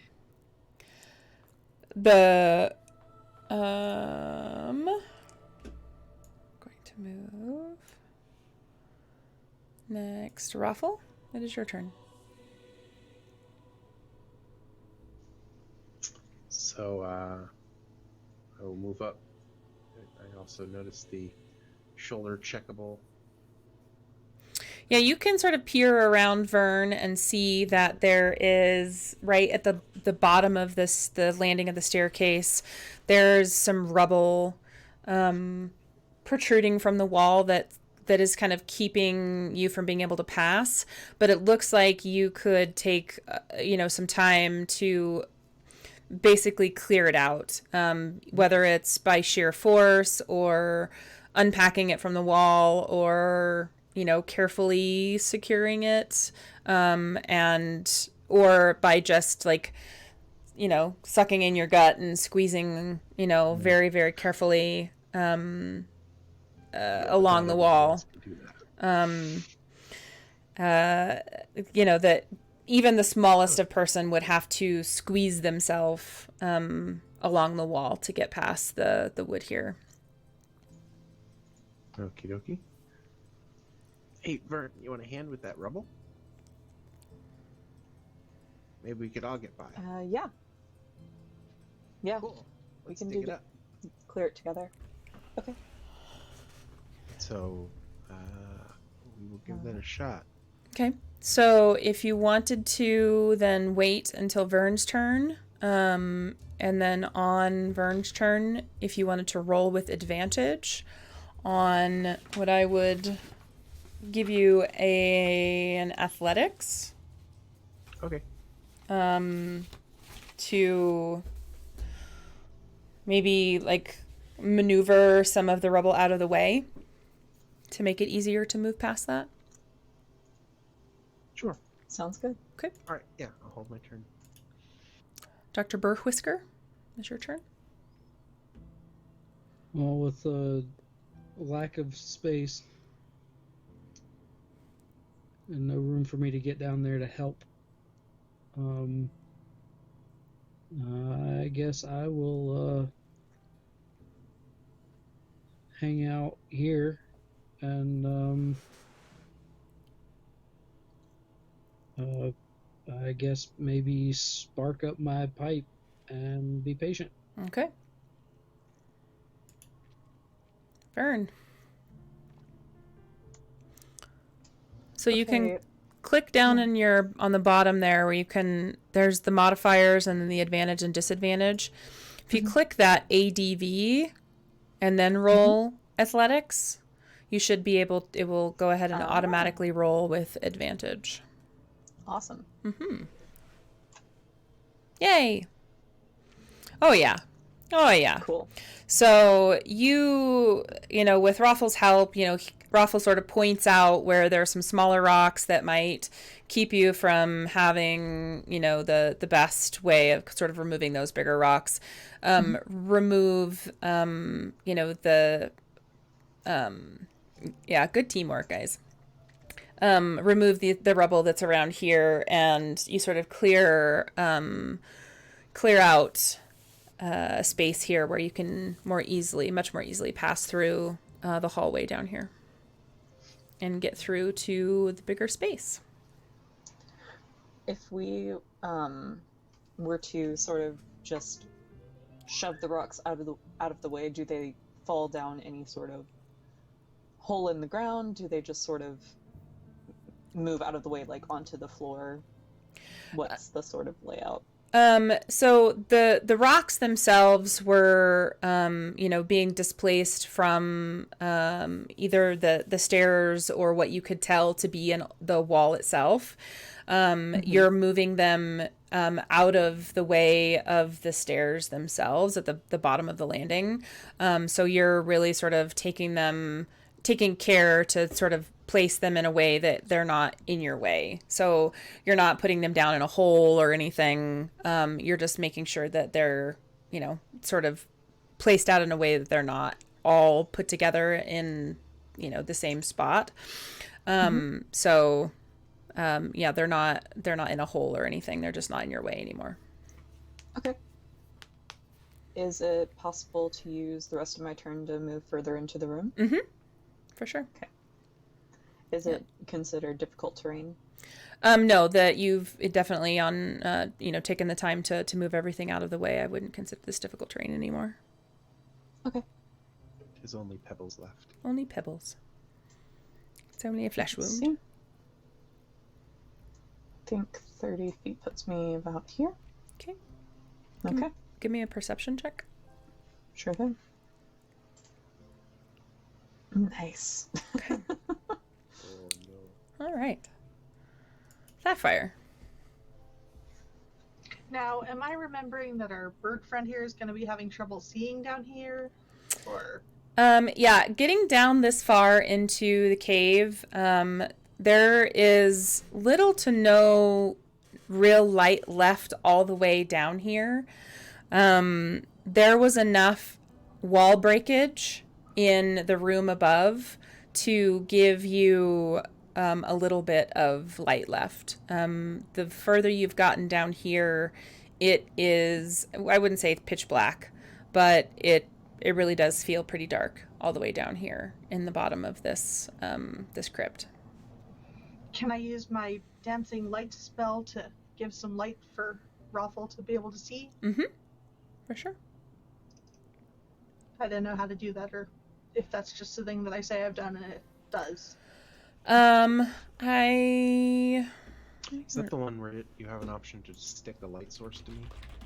It says that I can create up to 4 torch-sized lights within range that appear in various different ways that hover in the air for the duration. I can also combine them into one glowing, vaguely humanoid form of medium size that sheds dim light in a 10-foot radius, and I can move them as a bonus action on my turn to keep them with us.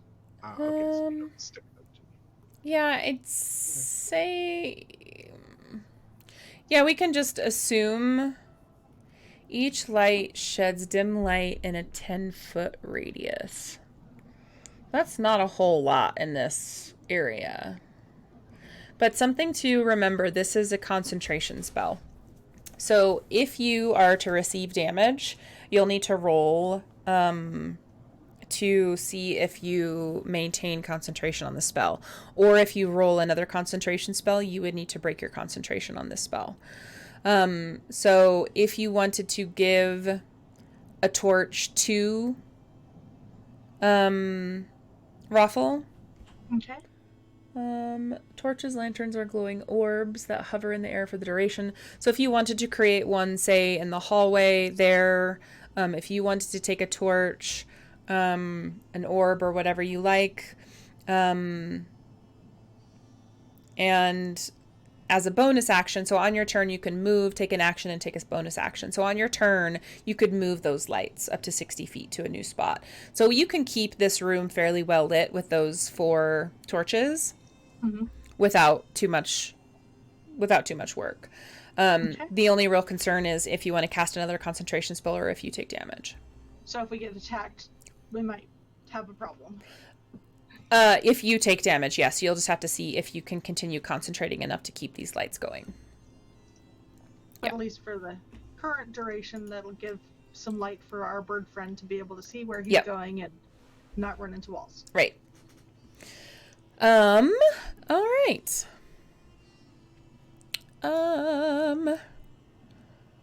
It is Raffle's turn.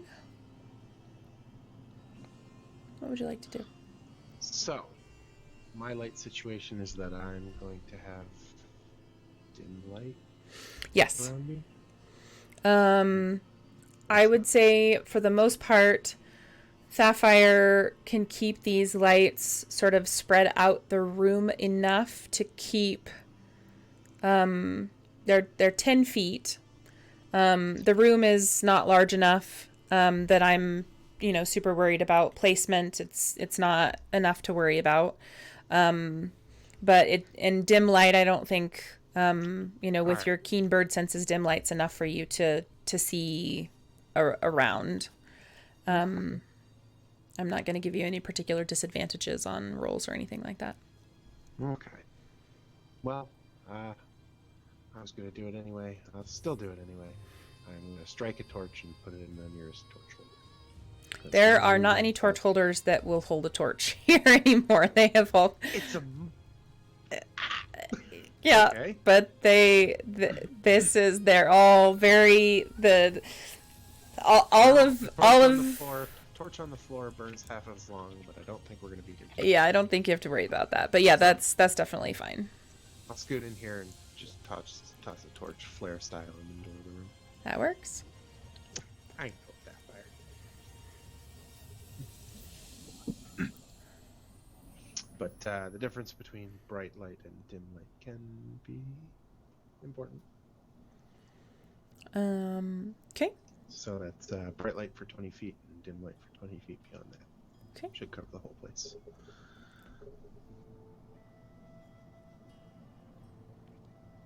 All right. And I give that to you as a bonus action if you wanted to take a turn. Do a perception check or... Sure, I'll perception check. I pressed the pass turn button. That's okay. I guess I can still... You can still give me a roll. There we go. So in front of you, as you're kind of lighting the torch, you sort of see some more of kind of the remnants of a few books in this room Books? in front of you. I thought you were gonna say bodies. No books, just books. No bodies yet. No bodies yet, at least, you know, not live ones. Yet. But a few books, and some other things that you feel like might be a little bit out of place. You're not quite sure what they are. Well, I'll be sure to make extra care not to throw this torch on any books. Yeah, but inside this little room, yeah. Okay. No desks, no... Nope. Okay. Okay. Curious. Let's scoot in then. Yeah, so on the ground in here are, from what you remember from Lillian's house, a lot of them look to have that same leather binding. Okay. A lot of the that strange sort of writing that you remember Sapphire poring over for so long, with that same weird script and sort of almost prose that she wrote in. Weird books. Hey guys, there's more books in here. I wonder what they say. They look familiar. The pages, a lot of like the bindings are all still together, but the pages are pretty torn up. There might be a few pages that you could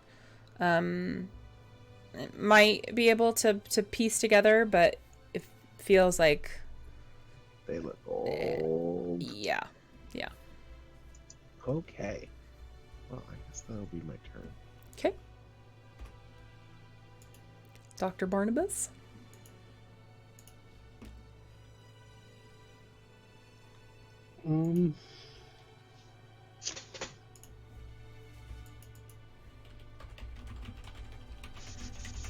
From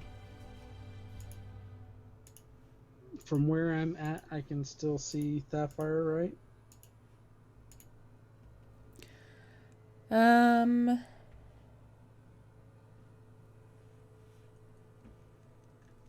Yes. She's kind of at the top of the staircase.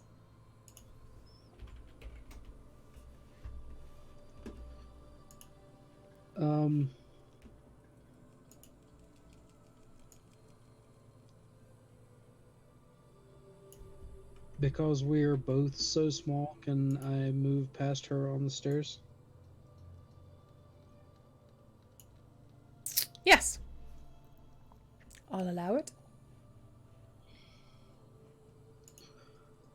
Alrighty. I'm just going to double move down the stairs then. Okay.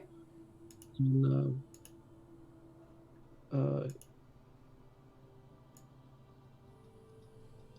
tell her I think I smell books.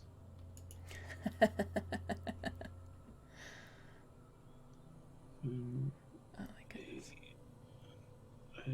A double move should put me right around here.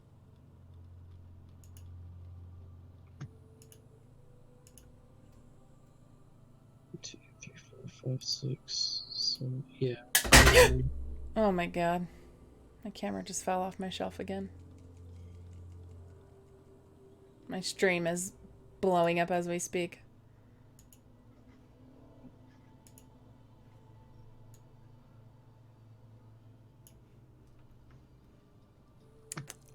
Okay. So you see Vern sort of in front of you down a hallway, and Rothel sort of down a little corridor in a sort of a circular room, I guess. And there are several shredded pages from books on the floor, but hardbound leather books. Sorry,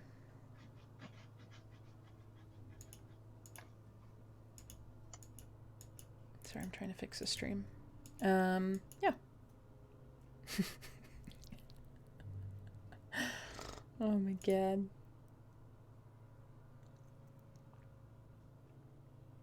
Completely broken. Yeah.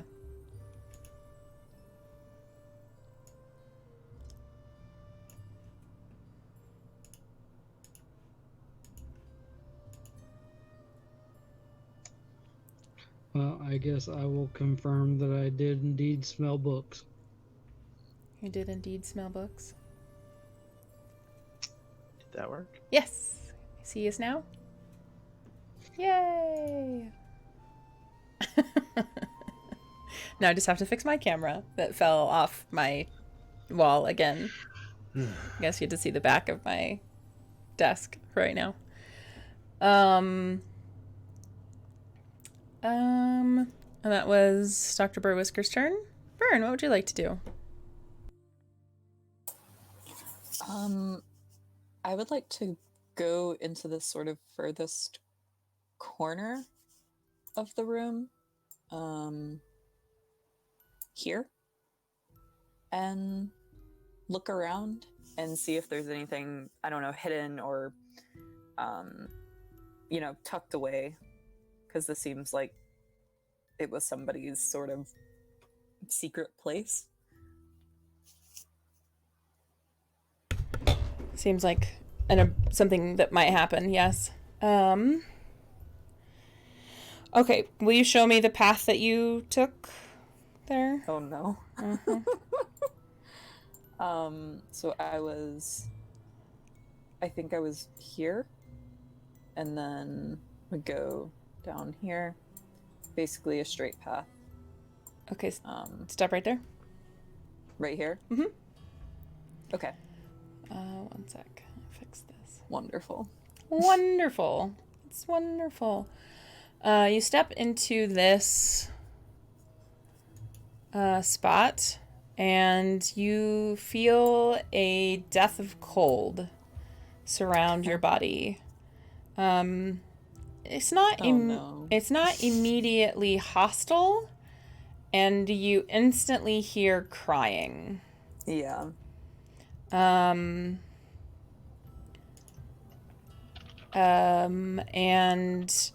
a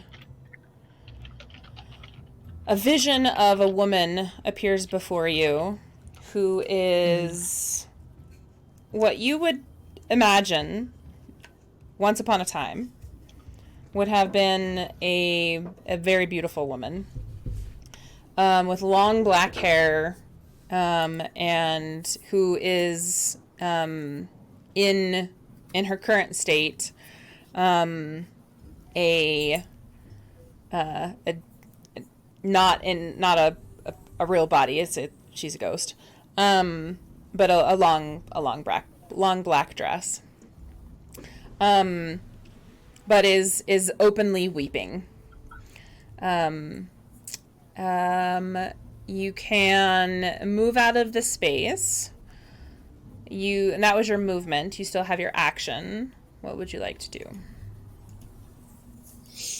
I'm gonna do a dumb thing, but it's a thing that Vern would do. Because although Vern has adventured a lot, he's not run into very many sort of supernatural things. Mm-hmm.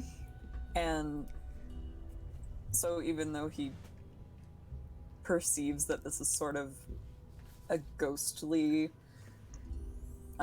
creature, it is still crying. And so Vern is going to ask the creature if it is okay. Or what's wrong. What's wrong? Yeah. Is there anything I can do to help?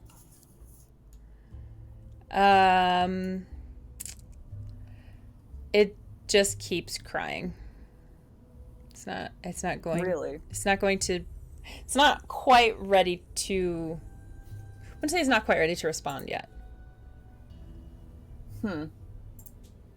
Okay. Okay. Stepping out of characters for a moment, who has the rings?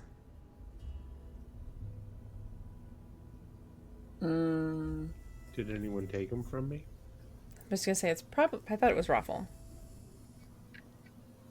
Raffle had them I might still have on. them. Okay. I I'll say I remember we put them got. in a pocket. Okay. I remember off of Ruffle. Yeah, I didn't remember anybody picking them up Okay. in particular. That's what I thought. Just checking.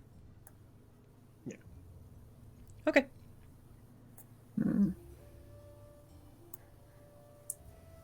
Would would talking have counted as any sort of action, or No, can I do something? for me, I always consider talking a free action. If it becomes like a long conversation, I would just move on. But typically, talking is a free action. I wouldn't consider that your action. So moving through here, through her space, definitely reveals her. You can continue to take an action. You're sort of like move up against a wall here. I'm gonna move your. So hang on a sec. Yeah. So the space that she's in is pretty much the end of the hallway. So moving into that space, like there's a tiny a bit of a space here if you wanted to go there. But that pretty much traps you in the end of the hallway. Right. So you could do that if you want to, or you could stay on the other side of her. It's your choice. Actually, yeah. Once so you where moved into that space. Where you just put my token is actually fine. Okay. Excuse me. Hold on.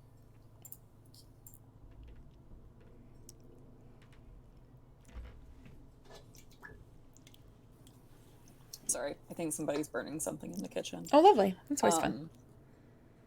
Yeah.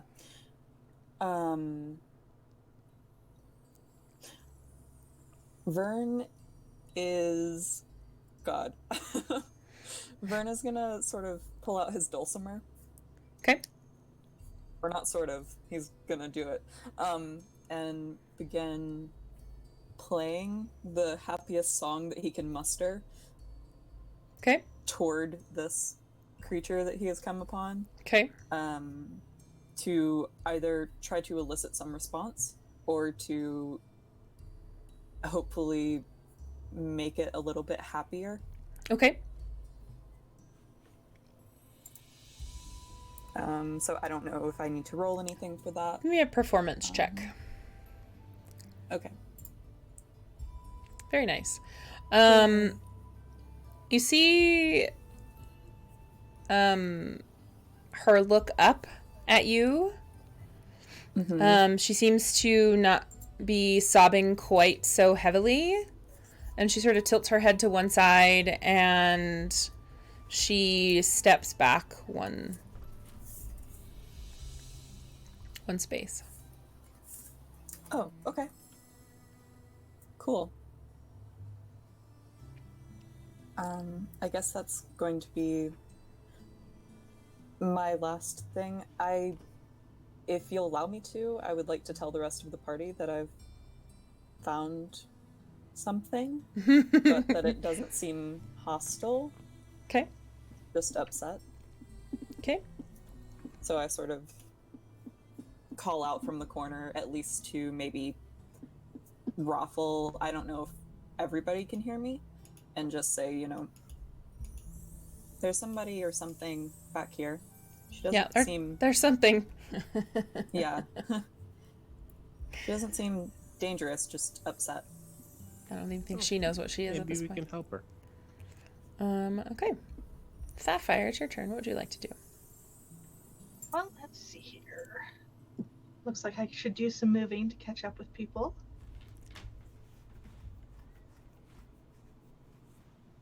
So it looks like a movement would put me right about there. So I really can't see much, but maybe I could squidge past and do a double movement. Mm-hmm. And wind up where I can see our new Banshee friend. Mm-hmm. And that would pretty much be all I can do, but I could say, oh, hello there, and see what's going on now. Okay. You give me a perception check. Sure.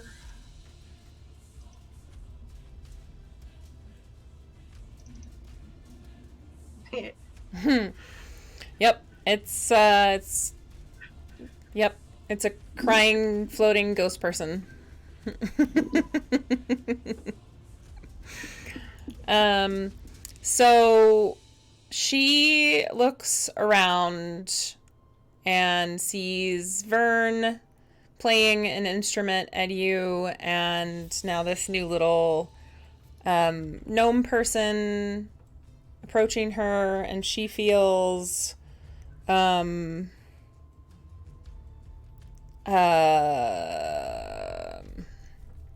she feels confused.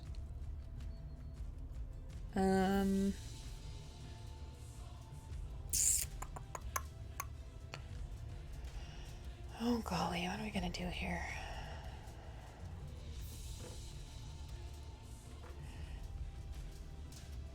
I think we're going to...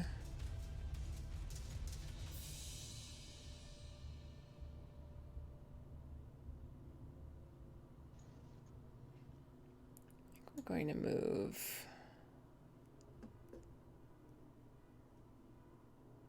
here.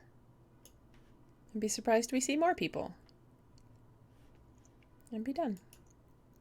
Raffle, what would you like to do?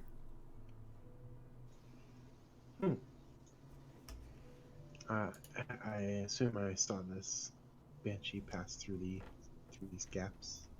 Mm-hmm. Yeah, you would definitely see her See- sort of see- float roughly by. See it now. Yep. I'll scoot sort of leaning on this doorway, and ask the banshee, are you okay? Is everything okay? What's wrong? Why are you crying? He's always leaving me. Me? Who's leaving you? Marcus. Marcus? But Marcus has been trying to marry a whole bunch of girls. I know. Do you mean... Were you and Marcus together? Yes, he was supposed to marry me. Why didn't he marry you?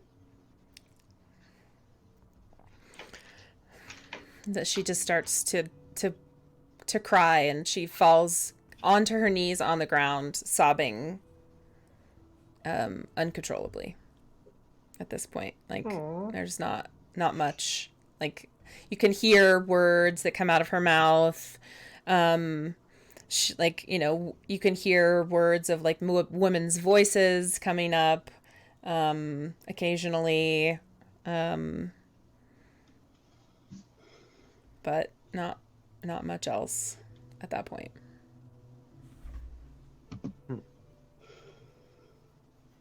Oh, well, now I'm all sad. I don't really know what to do. I don't know how to cheer up a ghost. I guess I'll just pass my turn.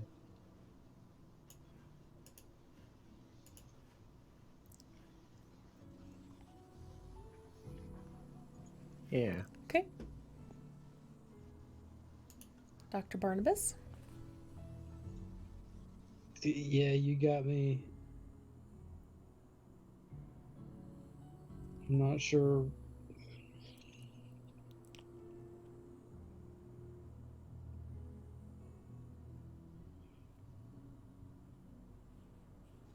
I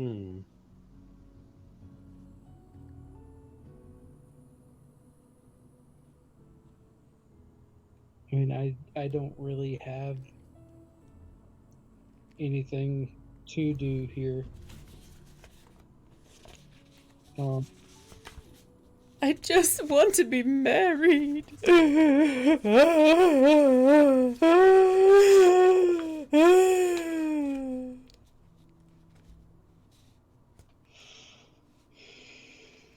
Mm-hmm.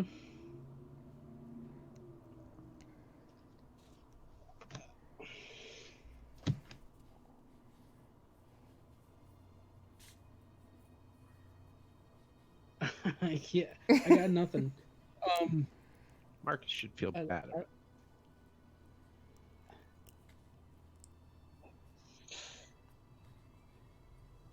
So in Barnabas's head, there's no such thing as ghosts.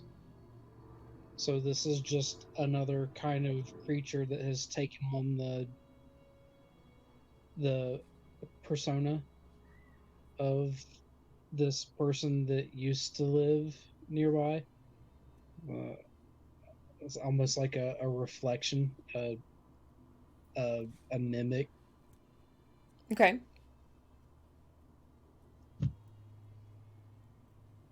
And if the thing's not being violent,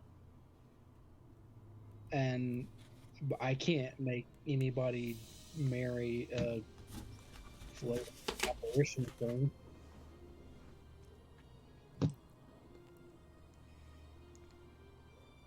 Barnabas doesn't have a solution here.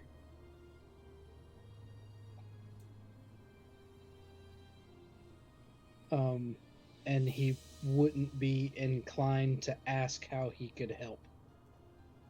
So he'd have to leave that to somebody else.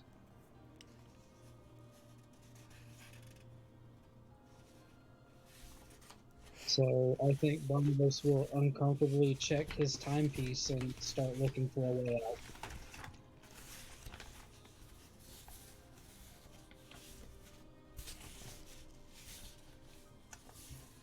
Okay.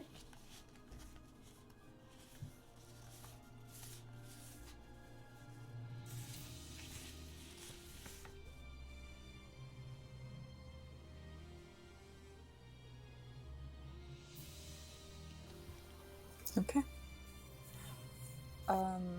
So Vern is going to go up beside Raffle. That seems like the best place. And ask if he can approach the woman who is laying or sort of crumpled onto the floor, and ask if he can sit down. Yes, that's fine. Okay. So I'm gonna sit down beside her. And Vern has 4 kids who have gone through various emotional things in their lifetime, and so he's going to try to pull some of those tricks out in order to try to talk to her and see what's going on. What do you think that you want to do, or is there anywhere that you want to go where you would be most at peace? I just want to be married to Marcus. No one understands how much I love him.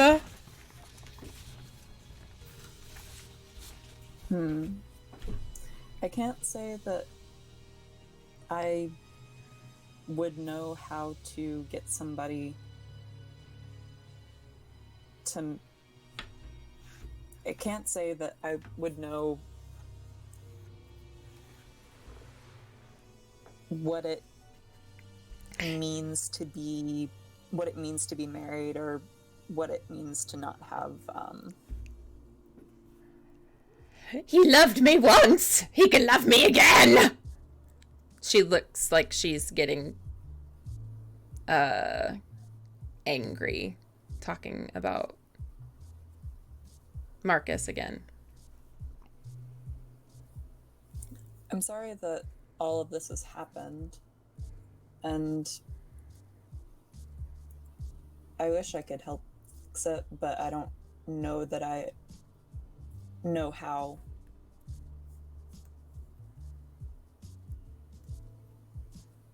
But if there's somewhere where we can go that... I don't want to go anywhere. This town hates me. They all hate me. They don't want me to be here. No one loves me anymore. Why do you think they all hate you? Because they all tried to chase me out of town. They tried to burn my house down. They chased me out of the mausoleum. They all hate me. Do you know why they might have done that? I don't know. Maybe because I tried to curse Marcus? That might have something to do with I it. didn't mean to. The spell just didn't work the way I wanted it to. And they didn't let you explain? No. I died. I died. No one would listen.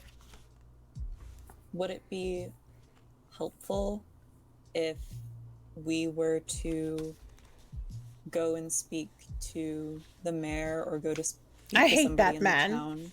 I hate him. I hate him. I hate him. I hate him. Who might we be able to talk to where it would... Who do you think might listen to us if we tell them that you're here and that the curse that you cast was not on purpose? Oh, I cast it on purpose. I just wasn't very good at it. Well, the result of it, that you didn't necessarily mean to happen. I don't know. They probably won't believe me. I just want to marry Marcus. And at this point, she just starts to crawl back into this room and sobs on the ground. Unless there's anything else you want to do, we can continue moving through the turn order. Yeah, for sure. Okay. Sapphire? Well, Sapphire's a little at a loss here. She remembers the rings that they found that were such a problem and suspects that they have something to do with this curse. But she doesn't really want to bring them up in front of the crying banshee.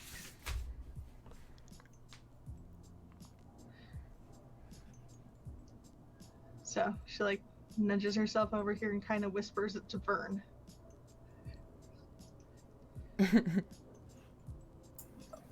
What do you think should we do something with the rings? Should we give them to her or no? I feel like that would be a bad idea.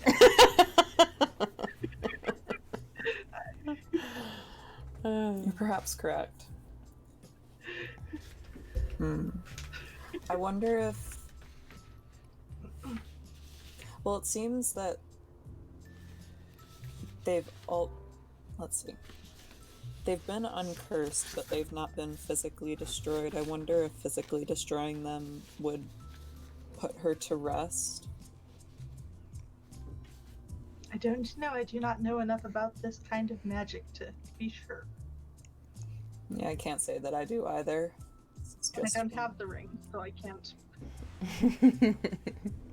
Do we know who does? I think we decided Ruffle has them in a pocket. Oh, I'm meaning in conversation with... I think Ruffle still has them after we got him off of his fingers. Okay. Well, perhaps we can ask him what we should do, although he's quite close to... Yeah, we can... Unless it's what you want to do, Sapphire, I know Vern has to go soon. We can maybe wrap this up. We can... I don't know if we need to wrap up now. If you guys want to finish this in the next one. If we need to stop here. We could just keep the rings put away for next time. Yeah. I could play for maybe 10 more minutes. Okay. It sounds like cooking is happening. Okay. But yeah. Then, unless there's anything specific you wanted to do action-wise, Sapphire? Maybe see if Ruffle will come over here. Hey, Ruffle, can you come here so we can talk to you? Ruffle's And paying then absolutely no attention to any conversation. He feels way too sad for this. Poor sad Just- ghost lady. Just wants love, and Ruffle can relate in many, many ways. Okay. So we'll move to the Banshee's turn, and she's picking up pieces of this book off the floor and just like holding it to her face, and she's sobbing and just seems like so very sad, and she's just lamenting about all sorts of things, and she keeps uttering phrases and in prose and talking in hyperboles, and she just seems a little. She's definitely off her rocker. It is Raffle's turn. What would you like to do? Well, Raffle is very distraught and stressed. Distressed. And when Raffle is stressed, Raffle likes to look at Raffle's shiny things. Uh-huh. And so Raffle goes digging into Raffle's pockets and pulls out the rings that he remembers collecting from that very other spooky house. And he starts rubbing them together and holding them up. And he looks at the ghost and he says, "Shinies always cheer me up. Do you like shinies? I found these." You have our rings! And "These are yours?" these are the rings that I cursed for Marcus and I, for we could be together forever! These are Raffle's rings. No, they're mine! Rings, lady. She Raffle will take a step into the doorway. Get the rings and repocket the rings. Lillian reaches up towards Raffle with a hand as you're reaching and moving away from her to make an attack.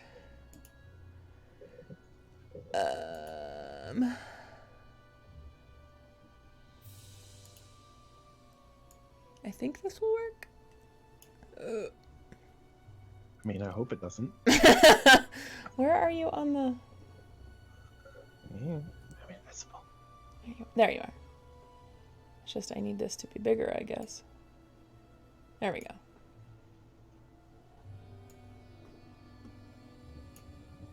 Nope, that didn't work. Guess you need to make a... Oh, you saved your constitution anyway. That's fine. That's a good thing, because that probably would have killed you. She's sure just, like, wailing at the top of her lungs, like, screaming. Like, super, super loud. I think that's actually on a failure, creature. Okay, on success. Oh, you succeeded, so you only take the damage. If you fail, you actually drop to 0 hit great. points, so that's a good thing. Oh, that's okay. I've got 54 hit points. Right? 54 hit points. You're gonna need them, I feel like. Maybe. No, I only took 11.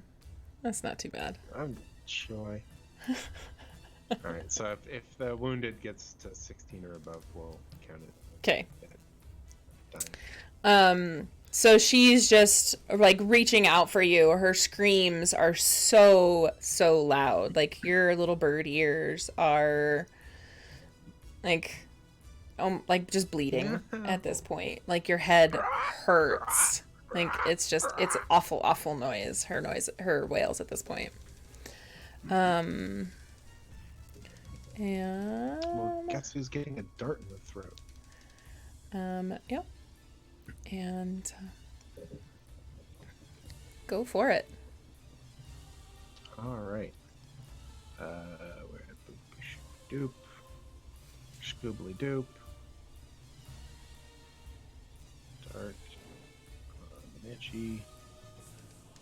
Nice. Heck yeah. Nice. And, yeah. Why not another one, since I've got two of them fighting? Can do that. Double dart. So how are you attacking twice? Is it not two-weapon fighting? Allows me to use a bonus action to attack with another weapon in my other hand. I believe I can do it with thrown weapons as well. I'll have to read about yep. thrown. No, you can go ahead and do it. I'll have to read up on Okay. thrown weapons. I'm not. Okay. And that's my turn. Just reading up on this.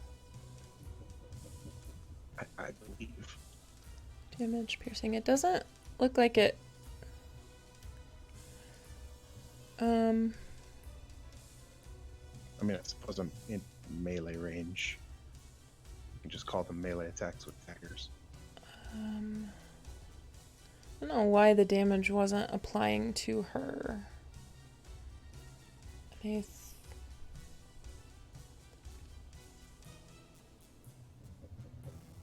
Resist, bludgeoning, piercing, happening. I know she's going to take half of any non-magical damage. Yeah. But she should have taken some damage. I don't know why. So that was 7 and 4. It would have been 11.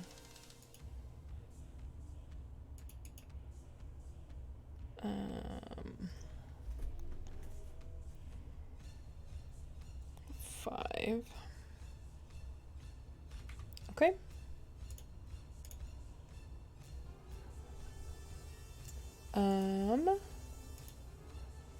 Dr. Burwhisker.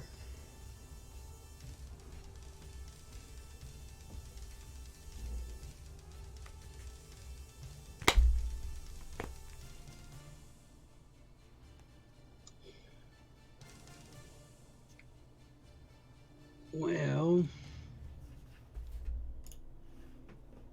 let's do some kind of check to see what we know about banshees. It's either going to be Arcana or Religion, neither of which I'm any good at.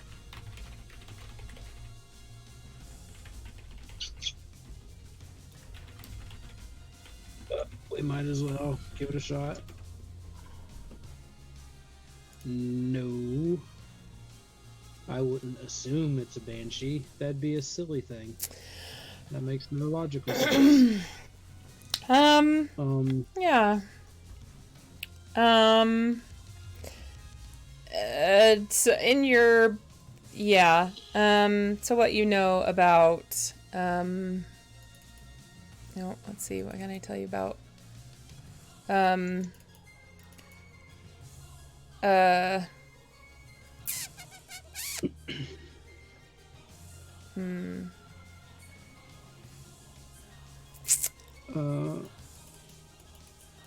tell you about on that roll. It's You know what to. it's not important. I'm going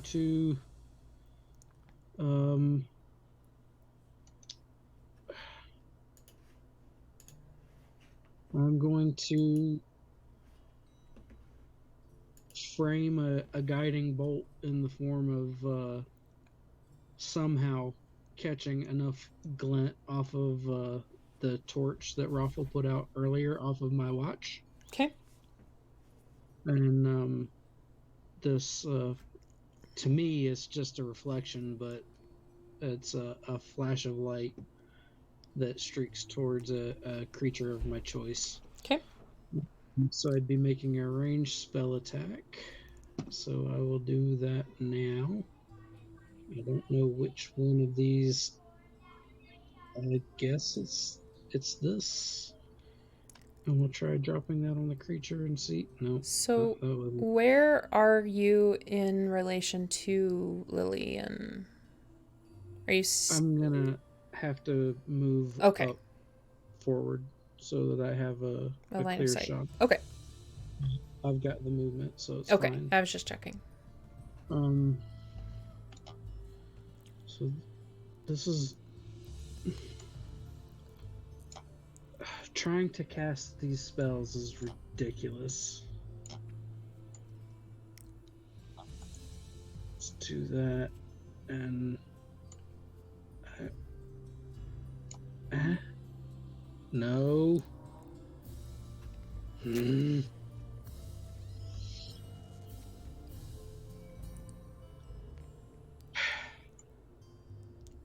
This is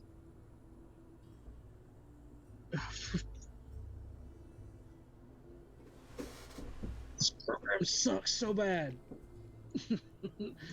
I can't make it cast the spell on her. Okay, well, it just...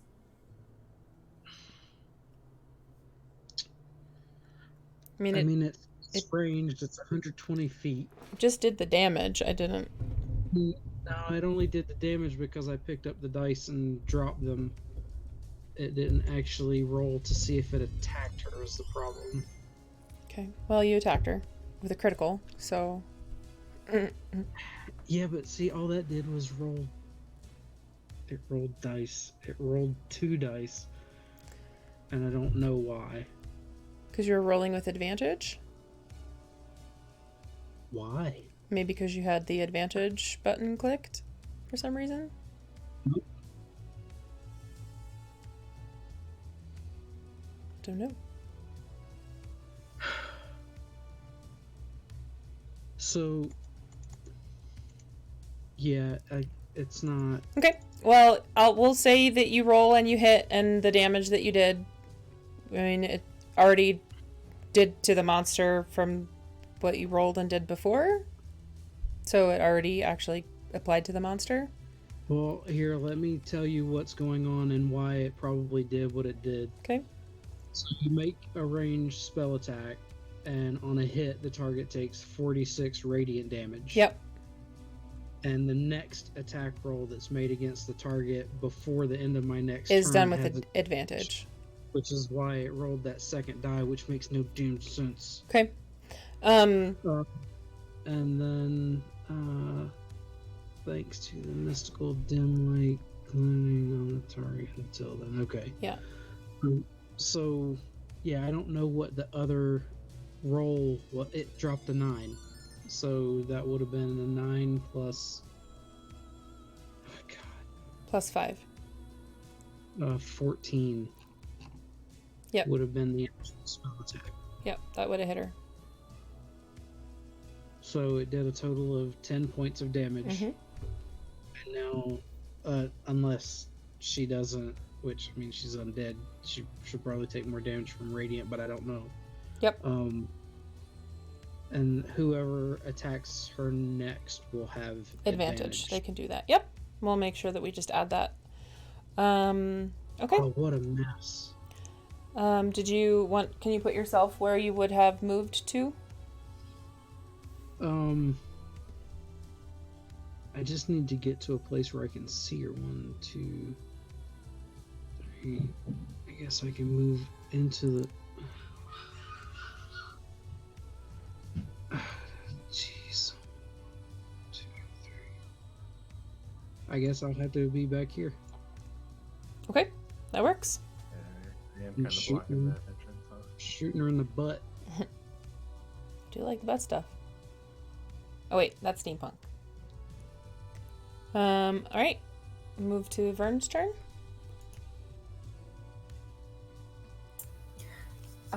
You just hear her seething, and she just keeps saying, I want the rings. I want the rings. Give them to me! Excuse me. I'm going to recite a poem at Raffle, or in the general direction of Raffle, in order Let me to... rhyme at you for a bit. Huh? I'm sorry. Just the thought of reciting a poem at someone. Yeah.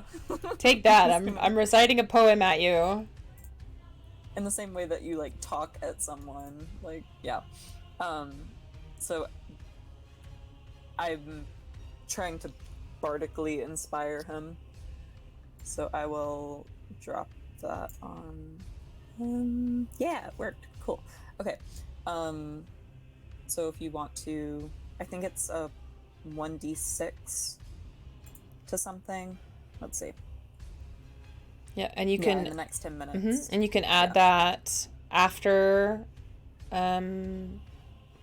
you know it's been successful or not. So if you do a check on choose something, on a failure or success. yeah. Got it. Okay. Yeah. Perfect. Did you want to make any movement? Yeah, so I'm going... Sorry, I was just making sure I kept track of that. Sure. I'm also going to move in beside Raffle, knowing that I think right there, as long as you'll allow me to have sort of... Okay. Shimmy past him. And I'm going to... At this point, I've assumed that this is Lillian, even though I didn't ask. Oh, she's made it I'm going... perfectly clear that that's who she is. Yeah, for sure. Yeah.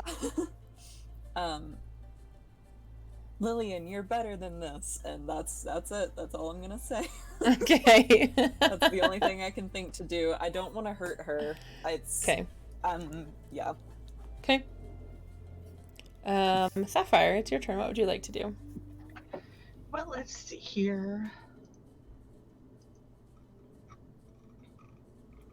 Sorry, looking at my options for a moment.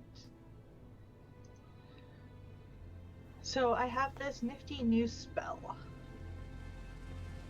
And it's called Mage Armor. And I think I'm going to sneak up here next to Ruffle and apply Mage Armor to him after asking him first for permission, because I'll have to touch him to apply the spell. Yes, of course. Awesome. So...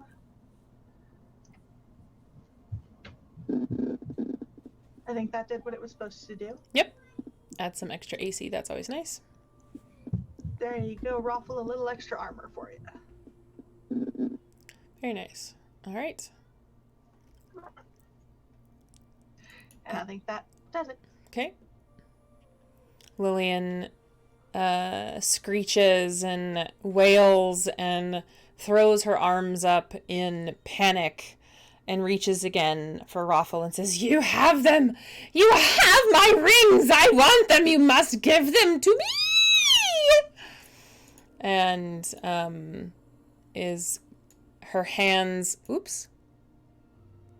That's... was supposed to be an attack on Raffle. Ah! But it did... There we go. That missed. Although the first roll was a 21. But we'll go with that one instead. She reaches out for you. Her hands just sort of pass through your body. And she growls angrily that her... it just did not work.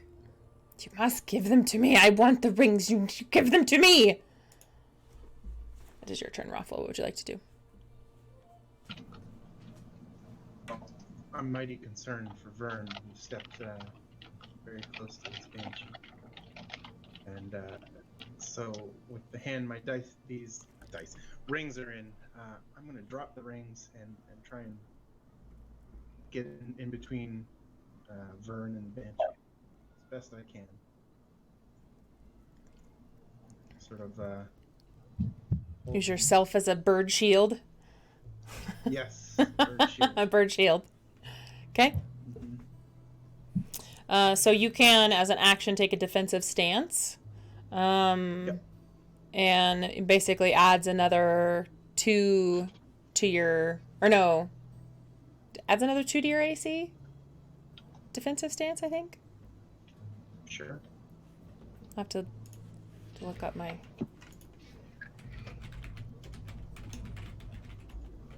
Salty. Oops. Wrong key.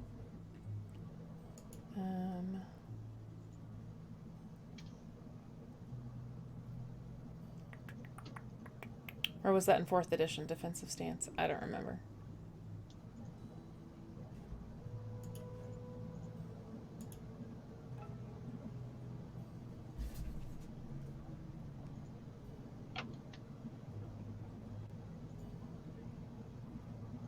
Are you wearing armor, Raffle? No. Okay. No, I was actually just fiddling with that. Why you might have seen any finagling. It's actually the entire reason I have that armor spell. Yep.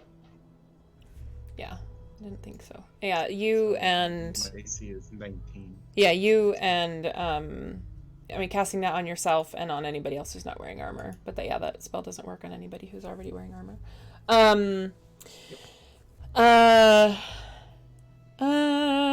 However, it has not added the AC to my...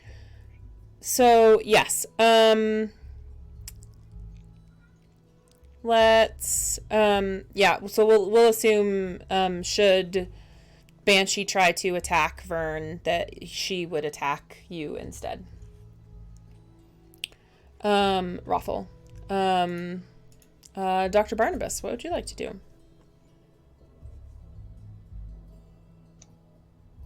I did mention I dropped the rings, right? Yes.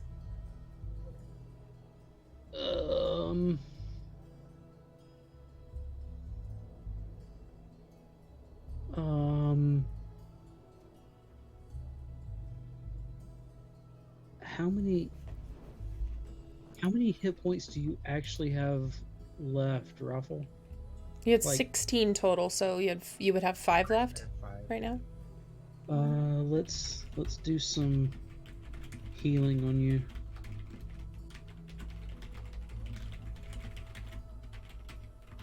I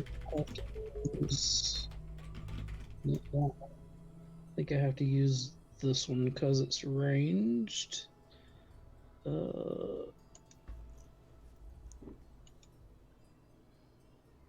Oh, come on.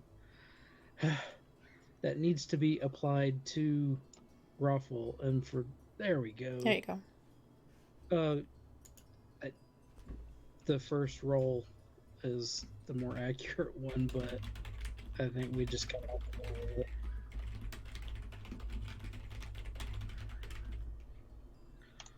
Alright, that's...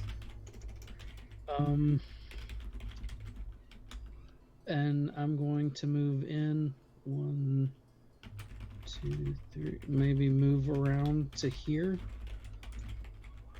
That way I haven't moved out of her attack range. But now I'm at least within touching distance of the other two. Alright. And that's it. That's all I got. Okay. Healing words is a bonus action, not an... So now you still have an action if you wanted to. Yeah. I mean, I know it's not going to do much, but we might as well try to smack her, right?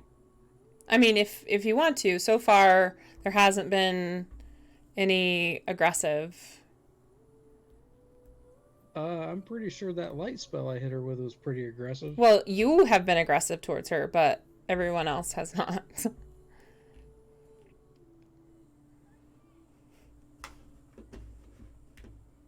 Vern has specifically said, "I don't want to be. I don't want to hurt you."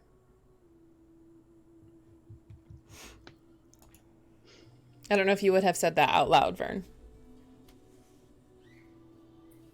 I had said earlier that I didn't think she was harmful, but I mean, that she was just is trying to kill you guys now, but she just wants the rings. That's why. right. Now that Raffle has dropped the rings, things may change. It's almost her turn. Then I will use my action to pick up the rings. If she's going to come after somebody, she can come after me. So you're picking them up to do what with them? to have them in my hands. Okay.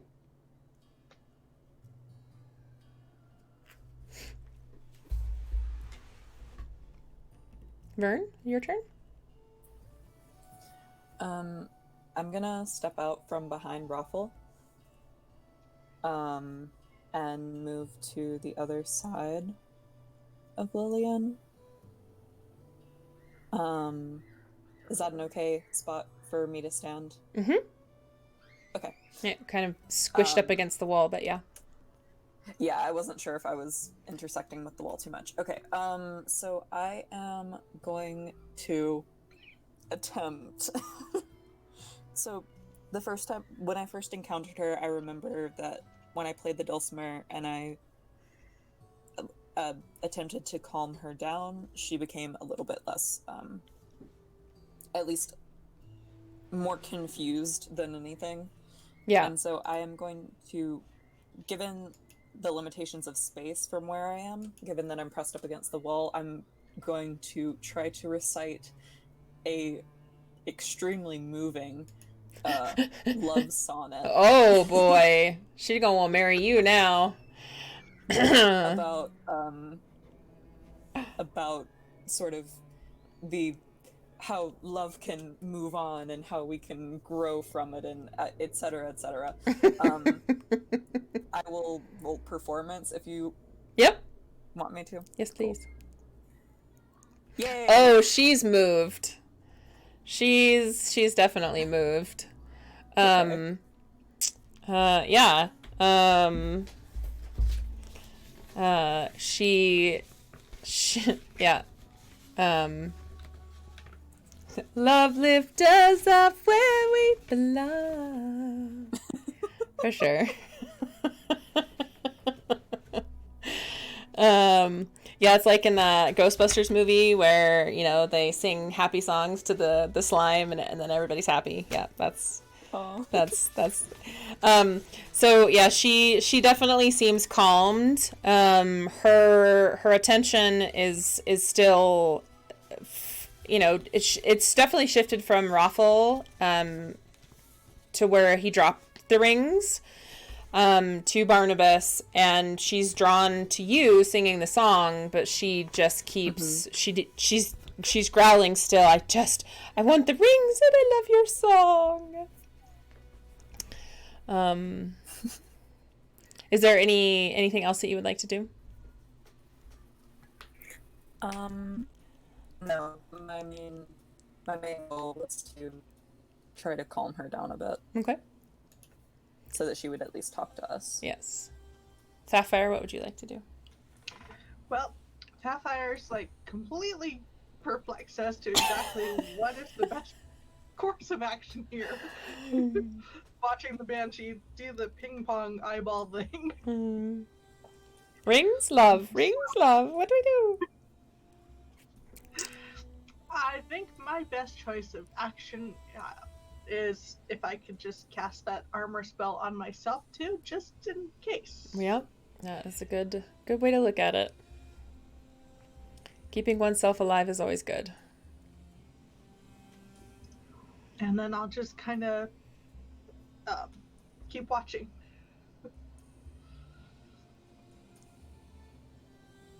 Okay. So that's it. So moving to Lillian's turn, she reaches out to Barnabas and just says, give them to me, please, please. I just want the rings, please. Can I have the rings, please, please, please, please, please, please, please, please, please, please. Can I have the rings, please, please, please, please. She holds her hands out, is on her knees, holding her hands out.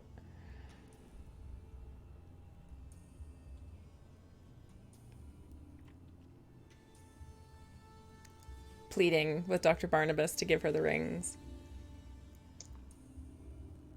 Yeah, that's not my call. You have the rings. Seems like that would be No. your call. They're not mine to give. But I'm not going to just leave them sitting on the floor for her to grab them of her own volition. If the rest of the group wants me to give over the rings, I will. I just wouldn't recommend it. Just give her the rings already. It's All not right. worth it. Okay. Let's get out of here. Yeah, I don't think it's going to have the result that you're hoping for, but yeah. I'll hand over the rings. Raffle's scared. Okay. So, handing over the rings, she pulls them into her hands, notices that they're no longer cursed, and says, You fixed them. They're not ruined anymore. I can feel whole again. She places the woman's band on her hand, and her body starts to appear almost as though it's becoming human again. And there's this giant white flash of light, and I need everybody to make a Constitution saving throw as you're all within 20 feet of Lillian.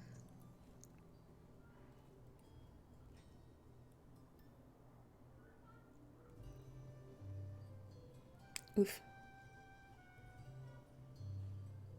Okay.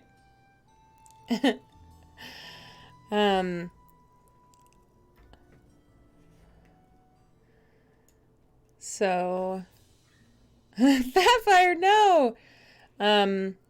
The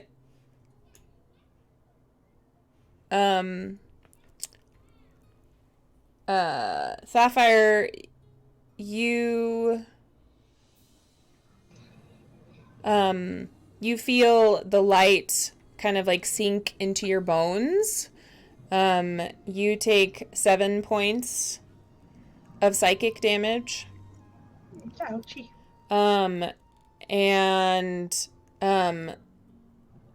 Raffle, having felt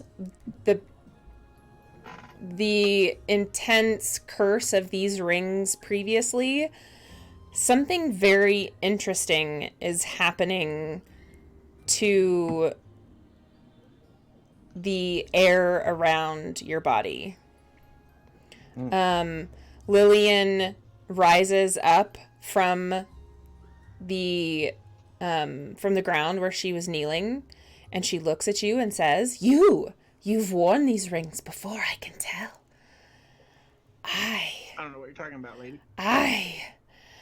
And she reaches out and she grabs for you, and she steps towards where you would otherwise have been.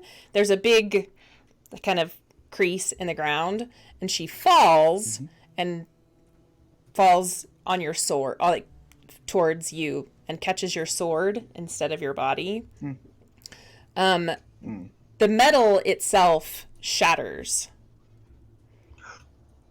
Your long sword shatters into like pieces all over the room. No. And she says, You all must go from here. It's not safe here. You can't be here anymore. If you stay any longer, my touch, this touch, I don't know what it will do. You're not safe here. You must go. And she moves her now what seemed to be human feet. Before she was a banshee floating, she now appears to have a body again, as she put the rings back on. Moves back through the building, through the wall, past Vern, and stumbles up the stairs past Sapphire and out through the building and disappears.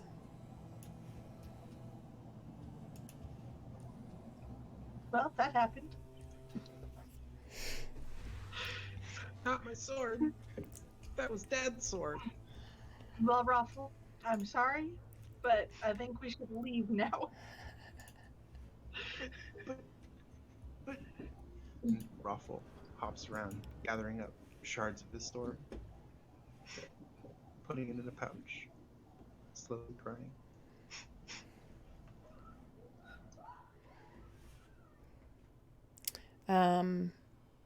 You can hear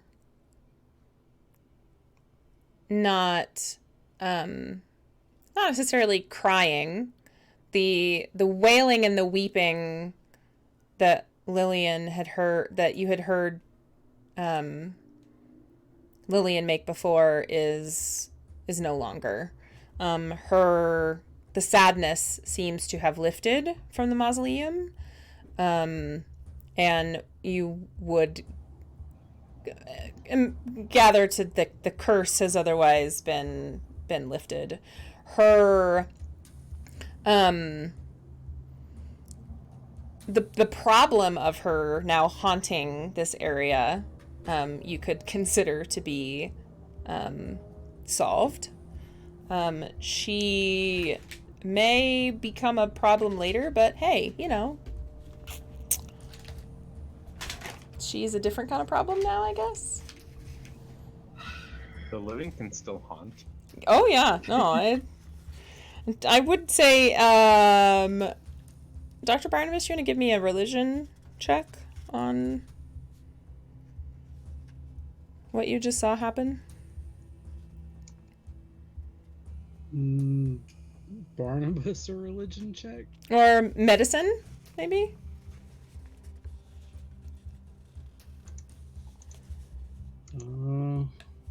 Medicine. Alright. Nope.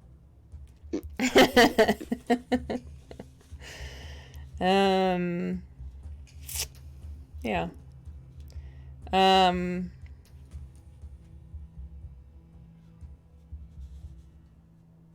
So you know it's not possible for the dead to become living again without some kind of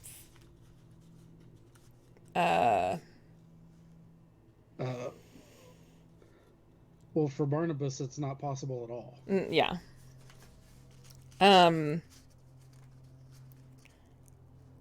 So yeah. If you see her again, it would be likely need more questioning, for sure. All right. So with the apparent danger of Lillian gone, what would you guys like to do? I'd like to listen to the scary, not dead anymore lady and leave this place. Yes. Yeah, I have to go. So Okay. Vern will be exiting the mausoleum, but that will be my last sort of action for the evening. Okay. So guys, do you think we should go back to the tavern and tell everybody what happened? Oh, hazel soup. Hazel soup. That will help everybody. Just thinking. And I can sleep on her floor. You can sleep on the floor again. Everybody loves hazel soup and sleeping on the floor. So we will wrap it up there and rejoin everyone back at Hazel's Tavern. We will not be having plays on the 17th. I don't know. We can chat a little bit more with the party on whether we reschedule for the 10th or the 24th, or if we just go ahead and skip all the way to the 31st. But we will do that off stream and figure out when our next session will be. Thank you everybody for tuning in. I certainly appreciate your time and attention in hanging out with us while we battled crazy Lillian the Banshee, who really just wanted to get married and was sad that nobody else offered. Thought Vern was maybe going to propose there with that song, but you know. Nah. She's not his type. Not like needed to be the living. What a tease. I know, right? But we will wrap it up from here and see you guys next time. Thanks again so much for tuning in, and we'll see you next time. Bye.